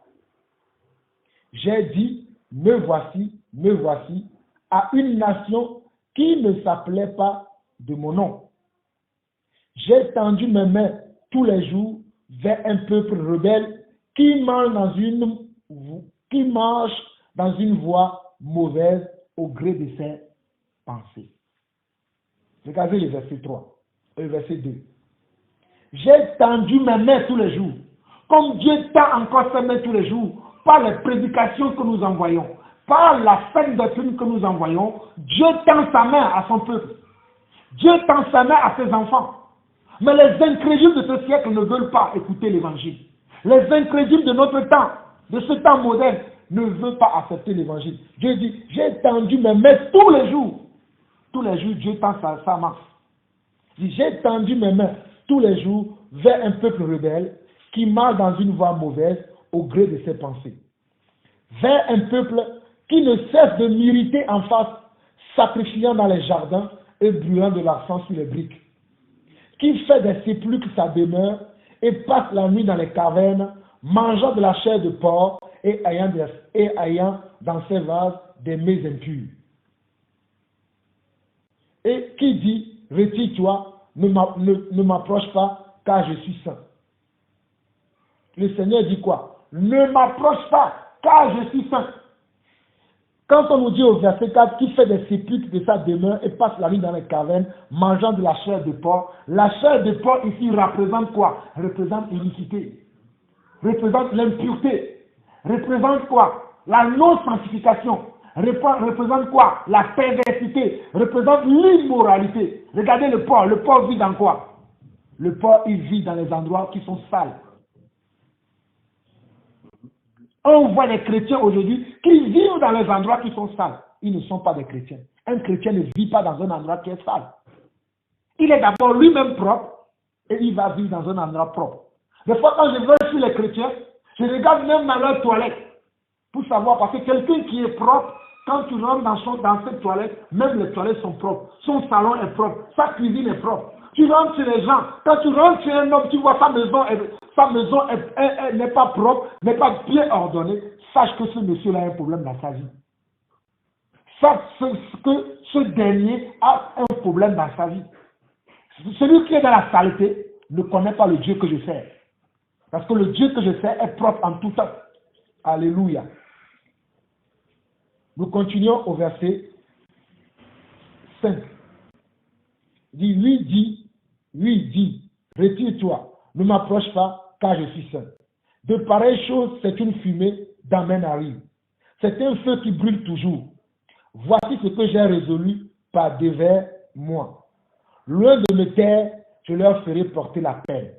Est-ce que loin dit, Dieu s'est dit, il va se taire? Il dit non. Loin de me taire, je leur ferai porter la peine. Oui, je leur ferai porter la peine. La peine de vos crimes, dit l'Éternel, et des crimes de vos pères qui ont brûlé de l'argent sur les montagnes et qui ont outragé sur les collines. Je leur mesurerai le salaire de leurs actions passées. Ainsi parle l'Éternel. Quand il se trouve du jus dans une grappe, on dit, ne la détruis pas. Car il y a là une bénédiction, j'agirai de même pour l'amour de mes serviteurs. Relisons le verset 8. Il dit, ainsi parle l'Éternel. Quand il se trouve du jus dans une grappe, on dit, ne la détruis pas. Car il y a là une bénédiction. J'agirai de même pour l'amour de mes serviteurs afin de ne pas tout détruire. Les serviteurs de Dieu, c'est qui? Ce sont ceux qui ont une vie digne. Ce sont ceux qui ont une vie juste, une vie droite, une vie comment? Une vie droite devant le Seigneur. Leur vie est droite devant le Seigneur. Ils ne se cachent ni à gauche, ni à droite. Ils sont tout le temps dans le Seigneur. C'est ça, les serviteurs du Seigneur. C'est ça, une grappe qui est remplie de jus. On voit des grappes aujourd'hui, mais il n'y a pas de jus dedans. On voit des chrétiens aujourd'hui qui n'ont pas le fruit de l'esprit aujourd'hui, qui n'ont rien de Dieu en eux. Ils sont vides. Des chrétiens vides. Soit ils sont vides, soit ils sont charnels. Que le Seigneur nous aide. Verset 9. Je ferai sortir de Jacob une postérité, et de Juda un héritier de mes montagnes. Mes élus posséderont le pays, et mes serviteurs y habiteront. Le Saron servira de pâturage au menu bétail, et la vallée d'Accord servira de gîte au gros bétail. Pour mon peuple qui m'aura cherché, regarde ce que le Seigneur dit. Il dit, le Saron servira de pâturage au menu bétail, et la vallée d'Accord servira de gîte au gros bétail, pour mon peuple qui m'aura cherché. Pour mon peuple qui m'aura cherché, le Saron servira de pâturage au menu bétail, pour eux. Mais verset 11. Mais vous qui abandonnez l'Éternel, mais vous qui abandonnez l'Éternel, qui oubliez ma montagne sainte, qui dressez une table pour garde et remplissez une coupe pour menir, je vous destine au glaive. Regardez ce que Dieu dit. Mais pour vous qui abandonnez l'Éternel, qui oubliez ma montagne sainte, pour nous qui abandonnons l'Éternel au travers de nos vies, nos pratiques, ma manière de faire, Dieu dit quoi? Il dit qu'il nous destine au glaive, au verset 12. Si nous abandonnons l'Éternel, il nous destine à quoi? Au glaive. Verset 12. Je vous destine au glaive et vous fléchirez tous les genoux pour être égorgés, car j'ai appelé et vous n'avez point répondu. J'ai parlé et vous n'avez point écouté. Mais vous avez fait ce qui est mal à mes yeux et vous avez choisi ce qui me déplaît. Vous voyez? On ne doit pas choisir ce qui déplaît à Dieu. Quand Dieu nous interpelle, on doit répondre oui à son interpellation. Comme dans Hébreu, il est écrit, aujourd'hui même quand vous écoutez sa voix, n'endurcissez pas vos cœurs. Combien nous endurcissons nos cœurs aujourd'hui devant la face de Dieu? Nous voulons même nous cacher devant Dieu, alors que devant Dieu, on ne peut pas se cacher. Tu peux te cacher devant le frère Jean-Paul. Tu peux te cacher devant la sœur Sandra. Tu peux te cacher devant le frère Patrick. Tu peux te cacher devant un frère, devant une sœur. Tu peux te cacher devant la sœur Nadine. Tu peux te cacher devant le frère David. Tu peux te cacher devant le frère Samuel. Tu peux te cacher devant la sœur Janice. Mais tu ne peux pas te cacher devant l'Éternel. Tu ne peux pas du tout te cacher devant l'Éternel. Tu peux te cacher, oh mon frère, tu peux te cacher devant moi. Mon frère Fabien, tu peux te cacher devant moi. Mais tu ne peux pas te cacher devant le Seigneur. Mon frère Pierre, tu peux te cacher devant moi. Ma soeur Elisabeth, tu peux te cacher devant moi. Mais tu ne pourras pas te cacher devant le Seigneur. Alléluia. On ne se cache pas devant Dieu. Il dit quoi? Car j'ai appelé et vous n'avez point répondu. J'ai parlé et vous n'avez point écouté. J'ai parlé et vous n'avez point écouté. Dieu parle encore aujourd'hui. La Bible dit dans Job 33 que Dieu parle tantôt d'une manière, tantôt d'une autre. Mais c'est nous qui ne l'écoutons pas. Dieu parle toujours à ses enfants. Mais c'est nous qui n'écoutons pas Dieu quand Dieu nous parle. Alors que Dieu nous parle tous les jours. Il ne parle pas des signes, il ne parle pas des rêves, il ne parle pas des visions. Il parle, tu es dans la rue, tu regardes une scène. Dieu te parle au travers de cette scène. Mais toi, tu ne veux pas écouter. Mais c'est le glaive qui t'attend. Alléluia. Mais vous avez fait ce qui est mal à mes yeux. Mais vous avez fait ce qui est mal à mes yeux. On ne peut pas faire ce qui est mal aux yeux de l'Éternel. Car Dieu n'aime pas ce qui est mal. Si Dieu n'aime pas ce qui est mal, moi non plus je n'aime pas ce qui est mal. Si Dieu n'aime pas ceux qui font le mal, moi aussi je ne veux pas aimer ceux qui font le mal. Parce que tel il est, tel nous sommes. Mais les gens aujourd'hui, ils vont dire qu'ils aiment Dieu. Mais je vais les voir, ils vont aimer ceux qui n'aiment pas Dieu. Mais comment tu peux prétendre que tu aimes Dieu et tu aimes les gens qui n'aiment pas Dieu? Il y a une contradiction dans ta vie. Celui qui n'aime pas Dieu, tu ne peux pas dire que tu l'aimes.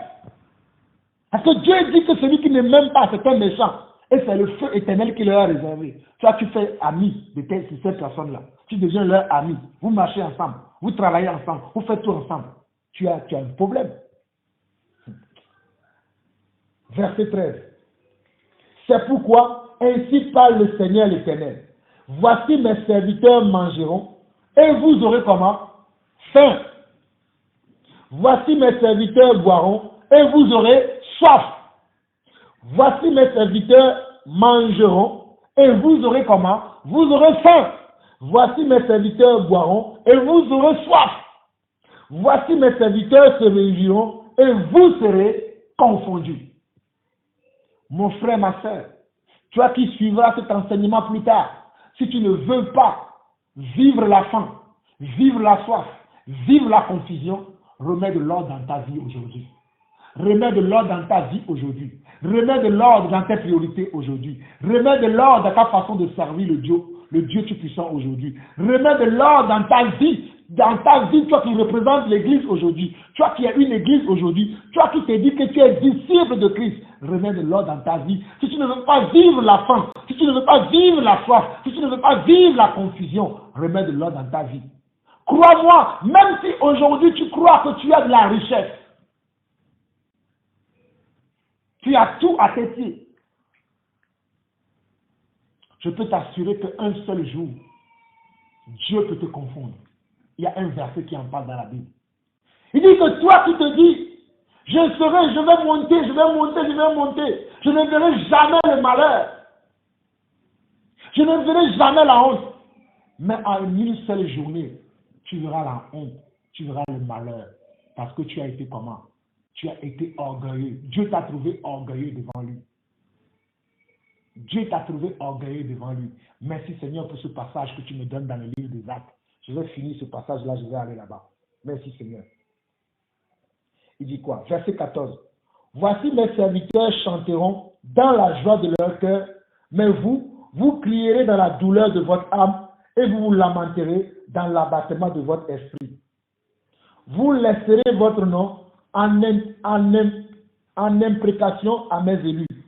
Le Seigneur, l'Éternel, vous fera mourir.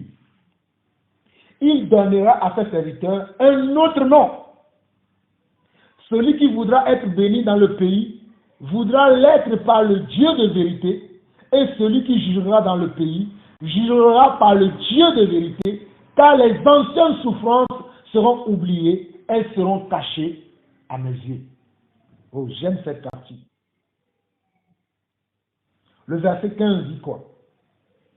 Vous laisserez votre nom en imprécation à mes élus. Le Seigneur éternel vous fera mourir et il donnera à ses serviteurs un autre nom. Le Seigneur prépare un autre nom pour nous. Si nous persévérons jusqu'à la fin, nous recevrons ce nom-là. Et il dit quoi? Celui qui voudra être béni dans le pays voudra l'être par le Dieu de vérité. Et celui qui jurera dans le pays jurera par le Dieu de vérité. Par qui tu es béni aujourd'hui? Par le mensonge, par la compromission, par le vol. Les gens sont dans l'adultère, dans le vol, dans le mensonge, dans le fraude. Et ils vont brandir tout ça là où je suis béni. Alors que tout ce qu'il a, c'est dans le fraude qu'il a ça. Ça, ce n'est pas la bénédiction de Dieu. Car la bénédiction de Dieu n'est suivie d'aucun chagrin. Ça, c'est toi-même, c'est la chair qui t'a apporté cela. Ce n'est pas Dieu. Quand Dieu te donne quelque chose, ce n'est pas par le fraude. Il y a des gens qui sont dans le fraude. Ils sont pasteurs, ils sont dans le fraude. Ils sont serviteurs de Dieu, ils sont tout le temps dans le fraude. Et ils vont dire aux gens, ils sont bénis. Quelle bénédiction? Non, c'est une bénédiction de fraude. Ce n'est pas l'Éternel qui t'a béni. C'est la fraude. Tu dis aux gens, donnez la dîme, les offrandes. Alors que la dîme et les offrandes ne sont plus d'actualité. Tu dis, ah, le Seigneur m'a dit, il y a quelqu'un dans la salle. Dieu te dit de donner 1000 euros. Voleur, menteur, ce n'est pas comme ça qu'on donne dans le royaume de Dieu. D'autres, ils sont dans les affaires. Ils vont dire, oh mes amis. Ils mentent aux gens dans les affaires, mais pourtant ils sont chrétiens. Ils sont dans les affaires. Mais ils trompent leurs frères dans les affaires. Ils font des affaires, des magouilles dans les affaires. Dans les affaires de Dieu, quand tu dis que tu es un enfant de Dieu, cela ne veut pas dire que tu ne peux pas faire des affaires. Tu fais des affaires, mais tu dois être honnête dans tes affaires. Tu dois être juste dans tes entreprises. Mais combien sont les chrétiens qui ont des entreprises aujourd'hui, mais qui ne sont pas justes dans leurs entreprises? Ce sont des voleurs, ils volent les gens. Et ils m'ont dit qu'ils sont bénis. Quelle bénédiction. On ne se moque pas de Dieu, mes amis. Moquons-nous de Dieu. Mais Dieu réserve un jour où il va punir le plus petit jusqu'au plus grand, le plus riche jusqu'au plus pauvre, celui qui n'écoute pas le Dieu. Il a dit quoi? Car j'ai appelé et vous ne m'avez point répondu. J'ai parlé et vous n'avez point écouté. Mais vous avez fait ce qui est mal à mes yeux. Continuons dans le mal. Mais le Seigneur, Dieu, réserve un jour pour punir chacun d'entre nous. Il continue, verset 17. Car je vais créer de nouveaux cieux et une nouvelle terre.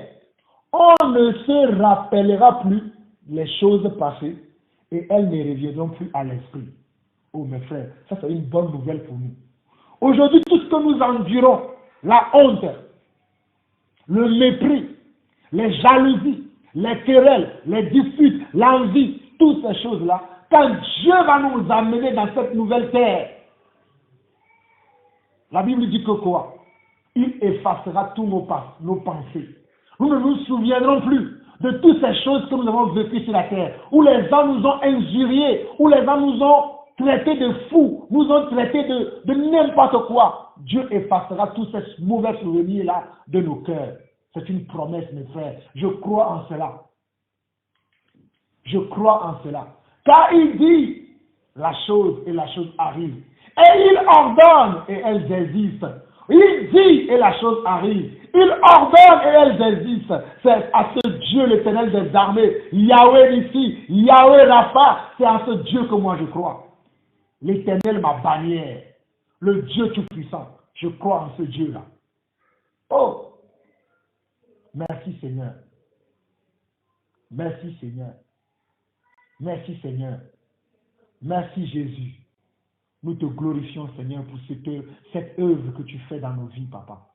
Tu vas changer, Seigneur Dieu, chacun d'entre nous. Tu vas changer ce monde pour nous donner un autre monde, un nouvel monde, Papa. Merci Seigneur. Pour ce nouveau monde dans lequel il y aura maintenant la paix, la justice, la joie et l'amour. Il n'y aura plus la jalousie, il n'y aura plus la mort, il n'y aura plus l'envie, il n'y aura plus la médisance, il n'y aura plus l'hypocrisie. Car ces choses seront des choses anciennes et elles seront passées. Oh merci Seigneur. Merci Seigneur. Merci Seigneur. Merci mon Dieu. Merci Jésus.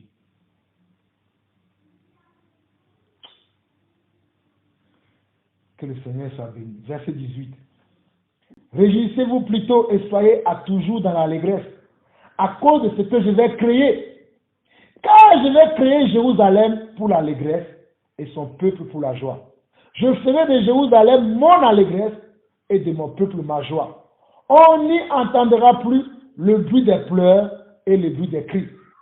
Il n'y aura plus ni enfants ni vieillards qui accomplissent leur jour, car celui qui mourra à 100 ans sera jeune, et le pécheur âgé de 100 ans sera maudit. Ils bâtiront des maisons et les habiteront. Ils planteront des vignes et en mangeront le fruit. Ils ne bâtiront pas des maisons pour qu'un autre les habite. Ils ne planteront pas des vignes pour qu'un autre en mange le fruit. Car les jours de mon peuple seront comme les jours des arbres, et mes élus jouiront de l'œuvre de leurs mains. Ils ne travailleront pas en vain, et ils n'auront pas des enfants pour les voir périr. Car ils formeront une race bénie de l'Éternel, et leurs enfants seront avec eux. Avant qu'ils m'invoquent, je répondrai. Oh, alléluia. Avant qu'ils m'invoquent, je répondrai. Avant qu'ils aient cessé de parler, j'exaucerai. Le loup et l'agneau paîtront ensemble. Le lion comme le bœuf mangeront de la paille, et le serpent aura la poussière pour nourriture. Il ne se fera ni tort ni dommage sur toute ma montagne sainte, dit l'Éternel. Voici l'endroit où Dieu prépare pour nous, qui allons persévérer jusqu'à la fin. Ce même passage se trouve dans Apocalypse chapitre 21, où Dieu parle de la nouvelle terre et des nouveaux cieux. C'est la même chose avec Apocalypse 21.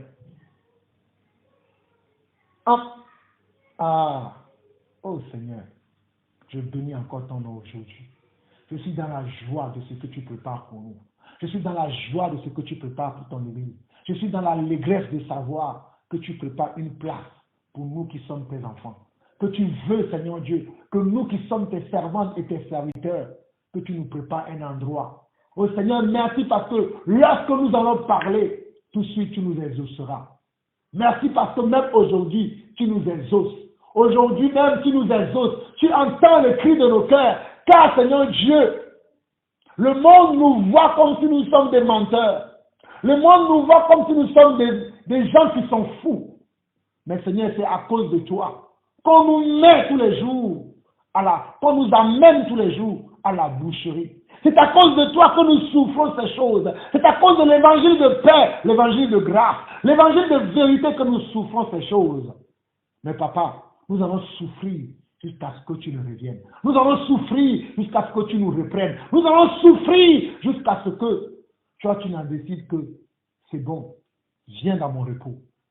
Si tel n'est pas le cas, Seigneur, nous ne fléchirons pas genoux, ni devant quoi que ce soit, ni devant qui que ce soit, mais nous fléchirons genoux devant ton esprit et devant ta parole. Que ta parole règne dans nos cœurs, que ta parole règne dans nos vies, que ta parole règne dans nos maisons, que ta parole règne dans nos foyers, dans nos couples, dans la vie de nos enfants, que toi seul et que ta parole règne dans nos vies.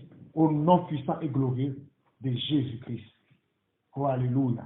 Je vais lire juste un verset dans Actes. Pendant que je parlais tout à l'heure, le Seigneur m'a rappelé ce verset. Il y avait un roi qui était orgueilleux, que Dieu a frappé en une seule journée, et il est mort.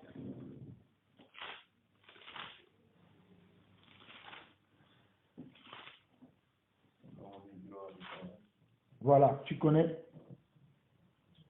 Je vais le trouver, ce passage-là.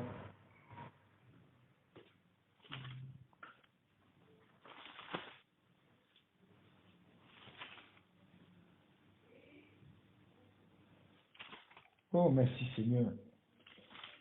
Gloire à toi, Seigneur. Gloire à toi, gloire à toi, gloire à toi, Jésus. Nous te bénissons, nous te glorifions. Ah, voilà, c'était dans Actes chapitre 12. Actes chapitre 12, c'est le roi Hérode que Dieu a frappé Parce qu'il était trop orgueilleux. Il pensait qu'à lui. Il pensait qu'il était le sel de la terre, qu'il était tout. Il ne voulait pas rendre gloire à Dieu. Mais en une seule journée, en un instant, oh mon Dieu, le Dieu que je sers, ce Dieu l'a frappé. Lisez Actes chapitre 12, verset 21. Le Dieu que nous servons, ce Dieu, le Dieu d'Abraham, le Dieu d'Isaac et de Jacob, le Dieu de Moïse, le Dieu de Daniel, le Dieu de Shadrach, le Dieu d'Abednego, oh le Dieu tout-puissant, celui qui dit et la chose arrive, celui qui ordonne et elle existe, il a frappé ce roi-là, le roi Hérode. Lisons Actes chapitre 12 à partir du verset 20. Hérode avait des dispositions hostiles à l'égard des Tyriens et des Sidoniens. Mais il vint le trouver d'un commun accord et après avoir gagné Blas, son chambellan, ils sollicitèrent la paix parce que leur pays tirait sa substance de celui du roi. À un jour fixé, Hérode, revêtu de ses habits royaux et assis sur son trône, les harangua publiquement. Le peuple s'écria, voix d'un Dieu et non d'un homme. Regardez le péché que le peuple a fait. Le peuple s'écria, voix d'un Dieu et non d'un homme. Alors que Hérode était comment? Était un homme. Ils m'ont dit, voix d'un Dieu et non d'un homme. Et là, Dieu s'est dit, trop maintenant, c'est trop. Et je vous dis qu'à notre époque que nous vivons aujourd'hui, Dieu va frapper beaucoup de ses enfants qui se disent enfants de Dieu, mais qui vivent dans le péché, qui vivent dans l'égarement, qui vivent dans l'illusion, qui vivent dans la compromission, qui vivent dans l'immoralité, qui vivent dans la non-sanctification. Dieu va frapper. Dieu va frapper. Dieu va frapper. Comme mon épouse ce matin me disait que cette nuit, elle a fait un rêve. Et le Seigneur lui disait dans le rêve que le jugement est pour bientôt. Le jugement des enfants de Dieu. Le jugement va commencer dans l'enfant de Dieu. Dieu va frapper tous ceux qui se moquent de lui. Car Dieu en a assez. Si nous ne nous repentons pas, nous allons subir la même chose que le roi et Hérode. Moi-même, je suis dedans. Si je dis cela et que moi-même, je suis dedans. Vous allez voir comment Dieu va me frapper. Si je dis ces choses-là et que je ne pratique pas, vous-même vous allez voir. Qu'est-ce que cet évangile que nous prêchons aujourd'hui là? Notez-le bien. Je dis que Dieu va frapper. Le Dieu que nous servons là. C'est trop. Les gens blasphèment du jour au lendemain, du lundi à dimanche. On parle le nom de Dieu, on blasphème carrément, on dit n'importe quoi. On se dit nous sommes de Dieu. Hein? Regardez ce que Dieu a fait au verset 23. Au même instant, un ange du Seigneur le frappa parce qu'il n'avait pas donné comment? Gloire à Dieu, et il expira rongé de verre.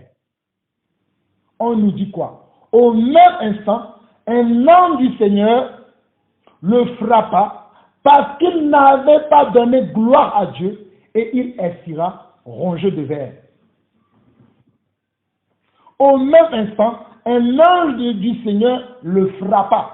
Mon frère, ma soeur, toi qui vis encore dans les péchés mondains, toi qui es encore dans le monde, tu prétends être disciple du Christ, mais on te voit encore dans le monde, tu vas encore dans les boîtes de nuit, tu vas encore voir les marabouts, tu vas encore voir les sorciers, tu dis que tu es enfant de Dieu, tu voles la dîme, tu voles les enfants de Dieu, tu dis que tu es enfant de Dieu, tu dis que tu es disciple, mais tu mens tout le temps. Tu es dans l'adultère, tu es dans la fornication, tu es dans le mensonge, tu es dans le péché sexuel, tu es dans l'immoralité. Homme et homme font ce qu'ils ne doivent pas faire. Femme et femme font ce qui n'est pas même ce qui n'est même pas monté dans le cœur de Dieu. Vous faites ces choses.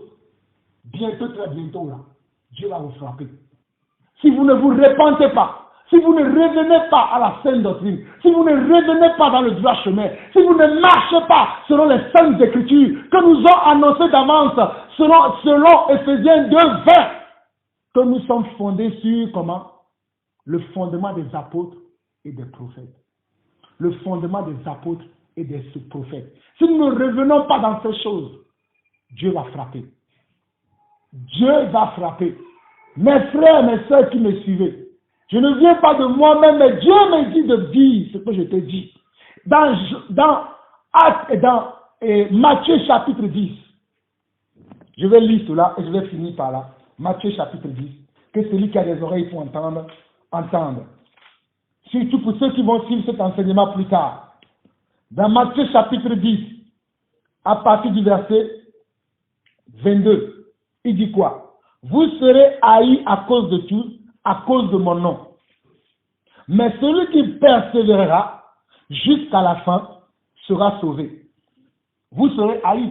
Donc, comme on est haïs, c'est normal que je sois haï. Parce que moi, je ne fricote pas avec le péché. Cette semaine, je parlais avec une sœur qui vit peut-être en Angleterre ou je ne sais pas, qui me dit, oh frère, moi je savais depuis le premier jour où je te voyais parler, là, je savais que toi tu n'aimes pas les gens qui font des bêtises, là, je savais que toi tu n'aimes pas. Je savais que tu étais vrai. Et c'est pour ça que beaucoup ne t'aiment pas, parce que tu aimes dire toujours la vérité. Elle dit, ah ma soeur, c'est vrai, tu me connais, parce que moi je suis comme ça. On dit quoi? Verset 22. Vous serez haïs de tous à cause de mon nom, mais celui qui persévérera jusqu'à la fin sera sauvé. Quand on vous persécutera dans une ville, fuyez dans une autre. Je vous le dis en vérité, vous n'aurez pas achevé de parcourir les villes d'Israël que le Fils de l'homme sera venu. Mes frères, le temps va arriver où nous allons fuir. Parce que les gens vont nous persécuter. Là, la persécution là n'est pas encore atteint son paroxysme.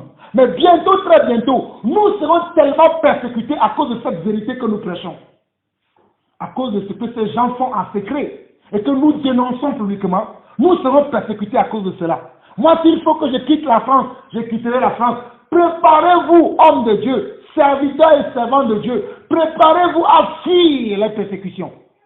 Si vous n'êtes pas assez fort pour supporter les persécutions, préparez-vous. Car Jésus vous a dit, Jésus nous a permis de fuir d'une ville, d'une autre ville, pour aller dans une autre ville.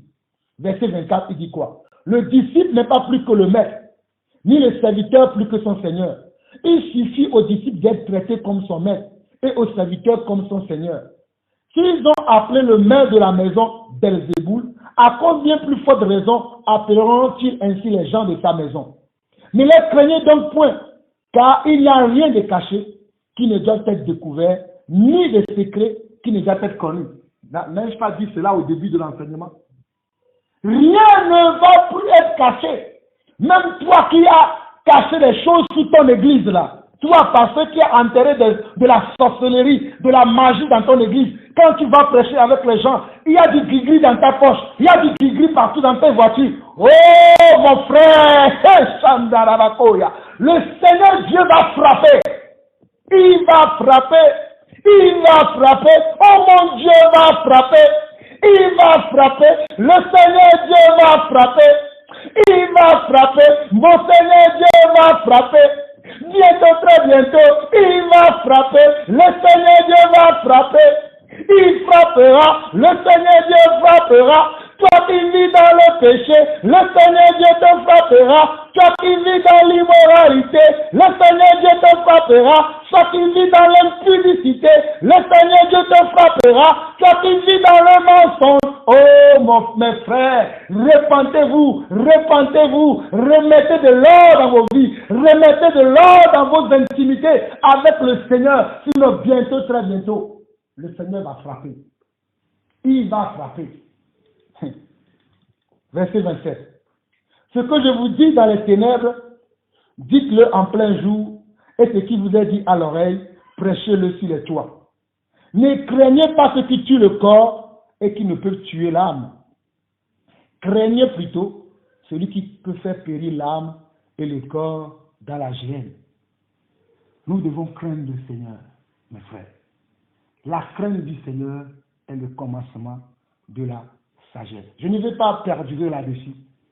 Vous avez tous le Saint-Esprit. Que le Saint-Esprit lui-même, il confirme ses paroles dans votre cœur. Soit il ne le confirme pas. Vous êtes libre de faire ce que vous voulez. Vous êtes libre de prier où vous voulez. Mais moi, je veux vivre dans la sanctification. Moi, je veux vivre dans la sainteté. Et je veux une église sainte. Une église sans tache, ni ride. Ne trouvons pas des excuses comme les gens. Oh, il n'y a aucune église parfaite. Je demande à ces gens-là d'aller lire Apocalypse chapitre 2, Apocalypse chapitre 3. On a trouvé dans une église, on a trouvé des gens qui étaient sans faute.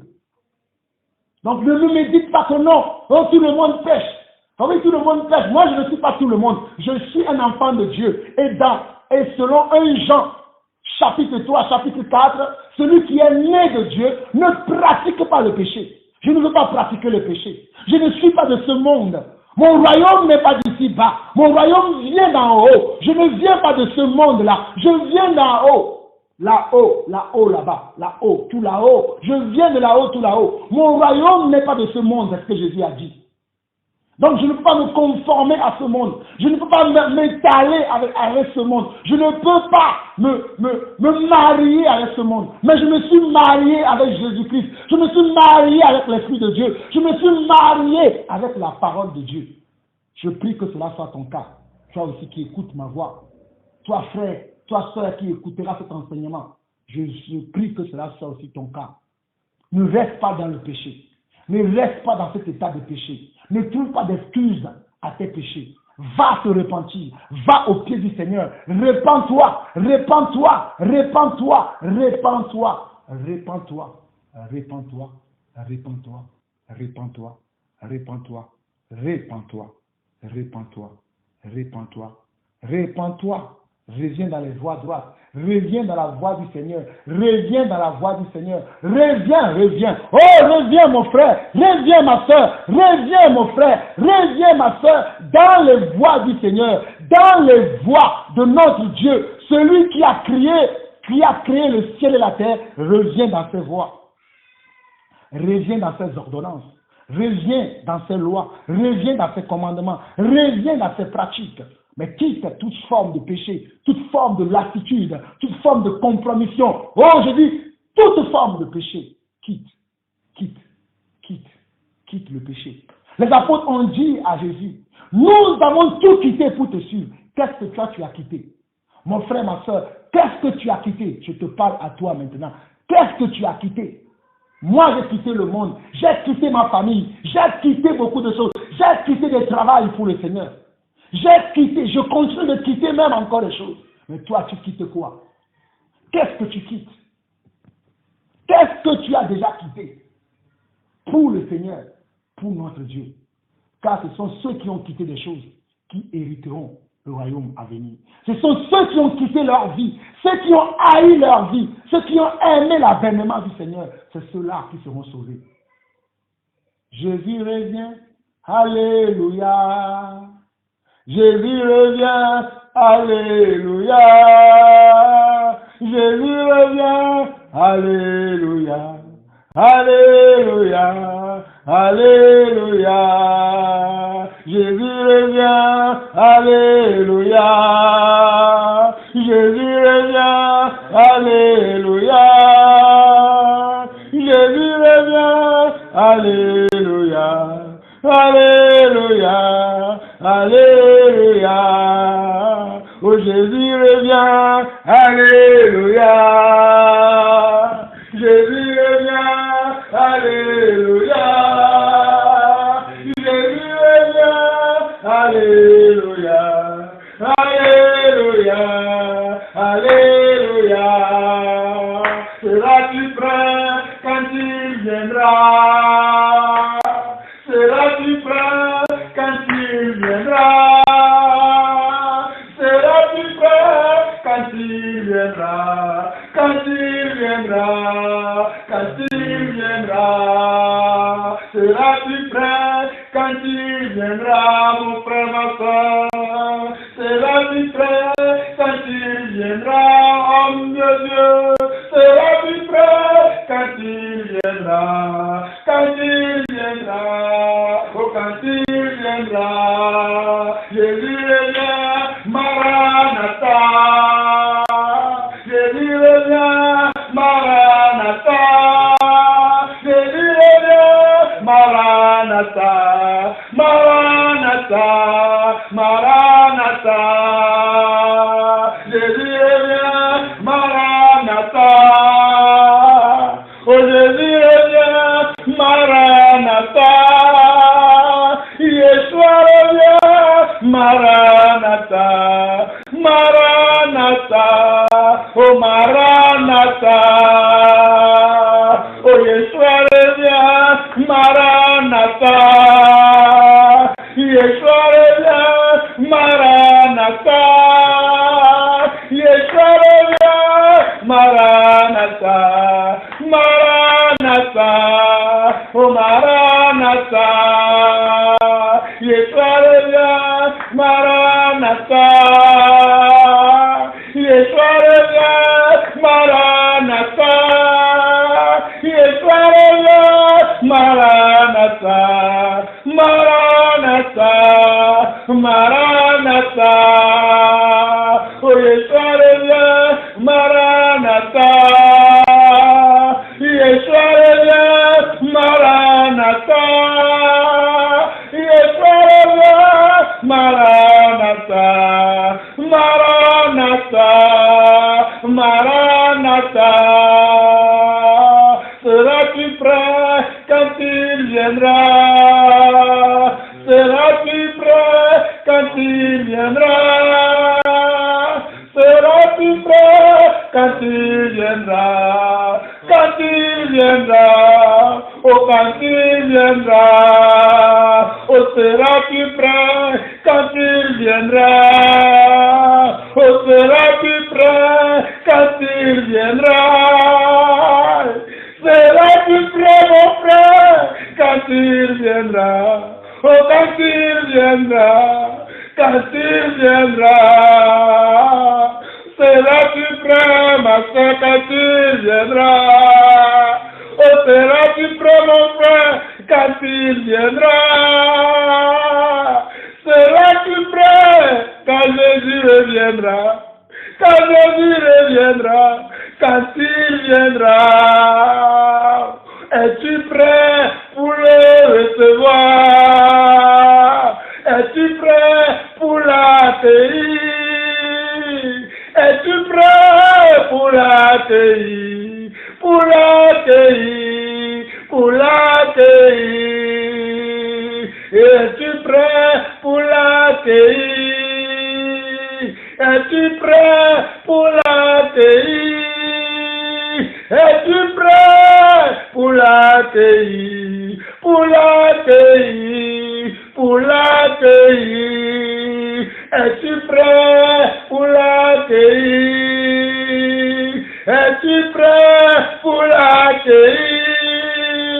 Es-tu prêt mon Dieu pour l'accueillir? Pour l'accueillir, pour l'accueillir. Jésus revient, Maranatha. Jésus revient, Maranatha. Jésus revient, Maranatha. Maranatha, Maranatha. Oh Seigneur Jésus, nous te supplions Jésus.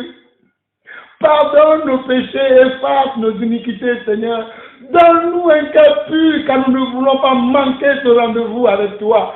Je ne veux pas manquer ce rendez-vous avec toi, Seigneur. C'est pour cela que je traite durement mon corps, je traite durement ma chair, je traite durement ma vie, oh Seigneur, afin de ne pas être désapprouvé moi-même qui dis aux autres. Sanctifiez-vous, sanctifiez-vous, sanctifiez-vous. Je me sanctifie moi-même aussi, papa. Mais je prie que tu me gardes dans cette voie. Je prie que tu me soutiennes dans cette voie. Afin que, Seigneur Dieu, qu'à la dernière trompette, que je dise oui, oh, à ta présence. Que je dise oui, amen, à ta présence. Que je ne rate pas, oh, l'enlèvement. Que je ne rate pas, Seigneur Dieu, la sonnette, la trompette. Oh, Seigneur, sois ma persévérance. Sois mon courage. Sois mon courage, car tu es le rédempteur de ma vie, Seigneur. Tu sais combien, Seigneur Dieu, je traite durement ma vie. Je traite durement, Seigneur Dieu, mes pensées. J'amène mes pensées captives à l'obéissance de ta voix. Tu le sais, papa. Tu le sais, mon Dieu. Tu le sais, Seigneur. Tu sais combien je veux faire ta volonté. Combien je veux être digne de toi. Tu le sais, papa. Tu le sais. Aujourd'hui, Seigneur, les gens vivent n'importe comment. Les gens enseignent n'importe quoi. Mais Seigneur, tu m'as dit, sors de là. Tu m'as dit, toi, quitte ces personnes. Sors de ces choses. Sépare-toi de ces choses. Sépare-toi de ces personnes. Sépare-toi de ce qui est vil. Et tu seras comme ma bouche. Je n'ai pas résisté, Seigneur. Je n'ai pas résisté, Seigneur. J'ai dit oui, si tu veux que je sois comme ta bouche, je vais être comme ta bouche. Mais je ne serai pas ma propre bouche. Je ne serai pas mon propre maître. Je ne serai pas mon propre Dieu. Je ne serai pas mon propre Seigneur. Mais tu seras mon Seigneur. Je serai ton enfant. Tu seras mon Dieu. Je serai ton fils. Merci, Seigneur, parce que c'est toi qui fais toutes choses, Seigneur. Tu fais chaque chose belle à son temps. Merci pour un temps comme celui-ci. Un temps que tu as épargné, Seigneur Dieu, pour que nous soyons tous, oh Seigneur Dieu, sanctifiés, préparés pour ton avènement. Seigneur, garde-nous dans ce droit chemin. Garde-nous sur ce chemin étroit. Garde-nous sur ce chemin plein de pines, plein d'adversaires, plein de querelles, plein de jalousie, plein d'animosité. Oh Seigneur, garde-nous. Garde-nous. Ne nous prive pas ta grâce. Ne nous prive pas ton amour. Ne nous prive pas de ta persévérance. Si toi-même tu ne nous donnes pas cet esprit de persévérance, des fois nous avons envie de tout abandonner, Seigneur. Seigneur, pas plus tard que quelques mois, j'avais envie de tout abandonner, mais tu m'as dit, tiens encore bon, tiens encore bon, tiens bon. Oh, tiens bon, inspire-toi de tes prédécesseurs dans la parole et tiens bon, Seigneur. Seigneur, je veux tenir bon jusqu'à la fin. Tu sais que des fois, je n'ai même pas envie de me lever et parler de ta part. Mais si je dois parler, c'est toi, parce que tu dis que si je n'annonce pas l'évangile, malheur à moi, Seigneur. Mais Seigneur, garde-moi. Garde-moi car les adversaires sont nombreux. Garde chacun d'entre nous. Garde chacun d'entre nous. Garde ton église. Garde ton église. Seigneur, je crois que tu le fais. Mais je te demande encore de nous garder encore. Tu as dit que tu garderas ton église. Et que l'enfer et les séjours des morts ne prévaudront point contre elle. Mais Seigneur, j'intercède encore en faveur de ton église aujourd'hui. Car je sais qu'il y a encore d'autres personnes qui doivent rentrer dans ton église qui ne sont pas encore rentrées. Certains membres de ma famille ne sont pas encore rentrés. Certains de mes amis ne sont pas encore rentrés. Et c'est pareil, c'est la même chose pour mes frères et sœurs que tu m'as donné. Beaucoup de leurs membres de famille ne sont pas encore rentrés dans cette bergerie. Mais Seigneur, que ta volonté soit faite. Si tu as décidé de venir, viens quand tu veux. Si tu as décidé de nous donner encore du temps, fais comme tu veux. Mais Seigneur, que nous nous répentons, que nous restons éveillés comme ces vierges sages, que nous soyons sages dans toute notre conduite. Que dans toute notre conduite, nous soyons sages. Père, telle est ma prière aujourd'hui.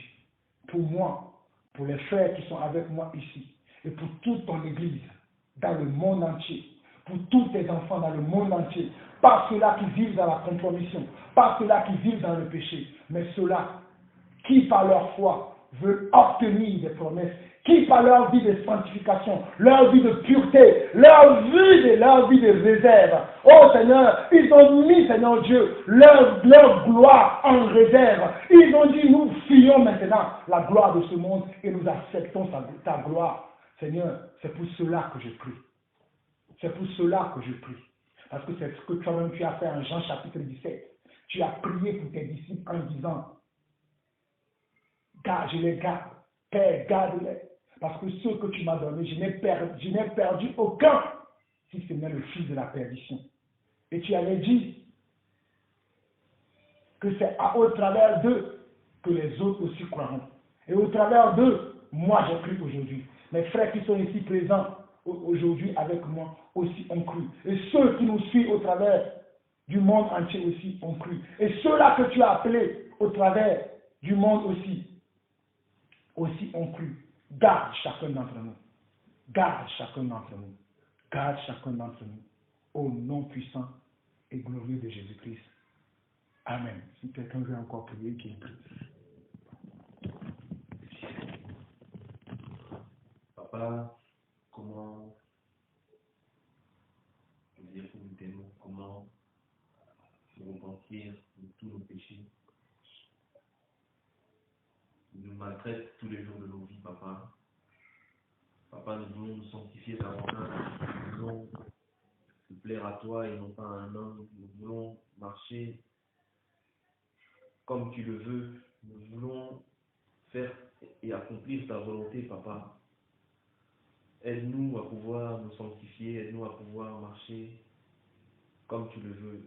Aide-nous à pouvoir marcher comme des enfants de Dieu, à chasser toutes nos pensées et à les ramener captives à l'obéissance de Christ, à chasser ce qui est du mal en nous et à nous remplir et que toi seul tu puisses nous remplir de ton esprit. Seigneur Père, aide-nous, aide-nous. Quand tu nous dis qu'il n'y a aucune condamnation pour ceux qui sont en Jésus-Christ et qui marchent selon l'esprit et non selon la chair. Papa, nous ne voulons pas accomplir les désirs de la chair dans notre vie. Nous voulons manifester les fruits de l'esprit. Nous voulons être dans l'amour avec nos frères et sœurs. Nous voulons manifester les fruits de l'amour, papa. Viens à notre secours, papa. Aide ton Église, papa. Tu nous dis que vous êtes dans le monde, mais vous n'êtes pas de ce monde, papa. Tu ne veux point qu'on accomplisse les désirs et les choses de ce monde, papa. C'est pourquoi je te dis au secours, papa. Viens à mon aide afin que je puisse être sauvé, moi et ma famille, papa. Viens à mon aide afin que... Viens me montrer, papa, si je ne suis pas dans le bon chemin. Montre-moi ce que je n'ai pas encore accompli, papa. Afin qu'au jour de la trompette, papa, je puisse être enlevé, moi ainsi que ma famille. Oh Seigneur Dieu, je prie que tu puisses me montrer mon état spirituel, papa, que tu puisses me montrer les taches qui sont sur ma robe, papa, afin que je puisse m'en repentir et que je puisse demander pardon, que tu puisses m'exposer, m'étaler tous mes péchés, papa, afin que je puisse les repentir et les confesser un à un. Seigneur Père, je te prie car je n'ai point d'idole devant ta face, papa. Je n'ai que toi, papa. Papa, nous t'invoquons. Tu as dit, il est venu là où le temps où les vrais adorateurs adoreront le Père en esprit et en vérité. Papa, nous t'adorons en esprit et en vérité. Nous n'avons que toi, papa. Papa, révèle-toi à tes enfants. Manifeste ta gloire et ta puissance dans nos vies. Papa, nous t'avons accepté dans nos vies. Nous voulons marcher conformément à ta parole. Nous voulons nous sanctifier davantage. Et nous voulons que tu nous montres notre état spirituel afin de confesser chacun de nos péchés, papa. Afin de ne pas rater l'enlèvement, papa. Nous voulons, oh Seigneur Dieu, viens à l'aide de notre incrédulité, viens à l'aide de notre bêtise, viens à l'aide de notre manque de foi, de notre manque de persévérance. Viens à notre aide, papa. Viens à notre aide, papa. Aide-nous, papa. Au secours, sauve-moi, papa. Sauve-moi, papa. Aide-nous, aide-nous, aide-nous, papa. Afin que nous ne puissions pas être des chrétiens pharisiens, des chrétiens hypocrites, et que nous marchions réellement et sincèrement dans une foi sincère, que nous marchions et que nous suivons le Maître, que nos yeux soient braqués et braqués simplement sur notre Seigneur et Sauveur Jésus-Christ. Que nous ne regardons pas au monde, même si on nous insulte, que nous ne regardons pas au monde, même si on nous renie, que nous ne regardons pas au monde, même si ils nous voient comme des fous, car le Dieu que nous avons accepté est réel, il est le même hier, aujourd'hui et éternellement. C'est pourquoi nous le servons, papa. C'est pourquoi nous le servons, papa. Oh, nous servons le Dieu de notre salut avec foi, avec une foi ferme et inébranlable, car nous sommes basés et fondés sur le roc qui est aucun autre que Jésus-Christ.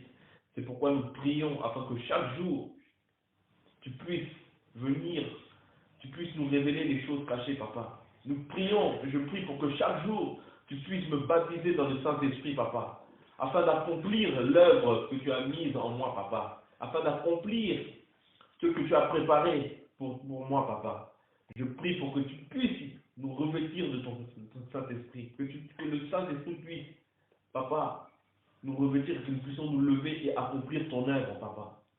Je prie pour que tu puisses nous sceller au nom de Jésus-Christ. Non pas ma volonté, mais que ta volonté soit faite, papa, au nom de Jésus-Christ. Amen. Amen. Oh Seigneur, je te remercie pour ta bienveillance. Je te remercie pour le souffle de vie, Seigneur, que tu nous as donné. Je te remercie pour cette parole, Seigneur, que tu as pu nous faire entendre, Seigneur. Seigneur, je te demande pardon, Seigneur. Je te demande pardon, Seigneur, car je n'ai pas voulu t'écouter, Seigneur. Je te demande pardon, Seigneur, car j'ai endurci mon cœur, Seigneur. Seigneur, tu m'as montré les choses qui allaient arriver, Seigneur. Tu me les as montrées, tu me les as montrées d'abord par ta parole, Seigneur. Comme tu le dis dans Matthieu, Seigneur. Je ne suis pas venu pour ramener la paix dans ce monde.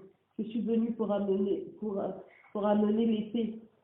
Seigneur, tu m'as montré, Seigneur, qu'il y aurait eu l'épée, Seigneur, sur moi, Seigneur. Tu m'as montré, Seigneur, que j'allais avoir de la peine, Seigneur. Mais je n'ai pas voulu t'écouter, Seigneur. Aujourd'hui, Seigneur, je te demande pardon, Seigneur. Car j'ai été dans la peine, Seigneur. J'ai été dans la tristesse, Seigneur, pour toutes ces séparations, mes Seigneur. Mais je sais, Seigneur, que tout ce que tu fais, Seigneur, tu le fais pour nous, Seigneur. Que tout ce que tu fais, Seigneur, tout ce que tu fais est bon, même si ça nous fait mal, même si ça nous attriste, même si ça nous fait pleurer. Tout ce que tu fais, tu le fais car c'est bon pour nous, Seigneur. Et je te remercie, Seigneur. Et je te demande encore pardon, car tu m'avais prévenu, je n'ai pas voulu t'écouter.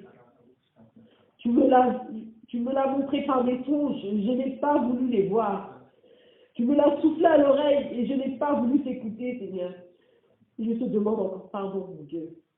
Et je sais qu'avec toi, Seigneur, ce que tu fais pour moi dans ma vie, et c'est bon. Et je sais que les choses que je n'arriverai pas à affronter, avec toi, j'arriverai avec toi. Avec ta main, Seigneur, tu me guideras, Seigneur.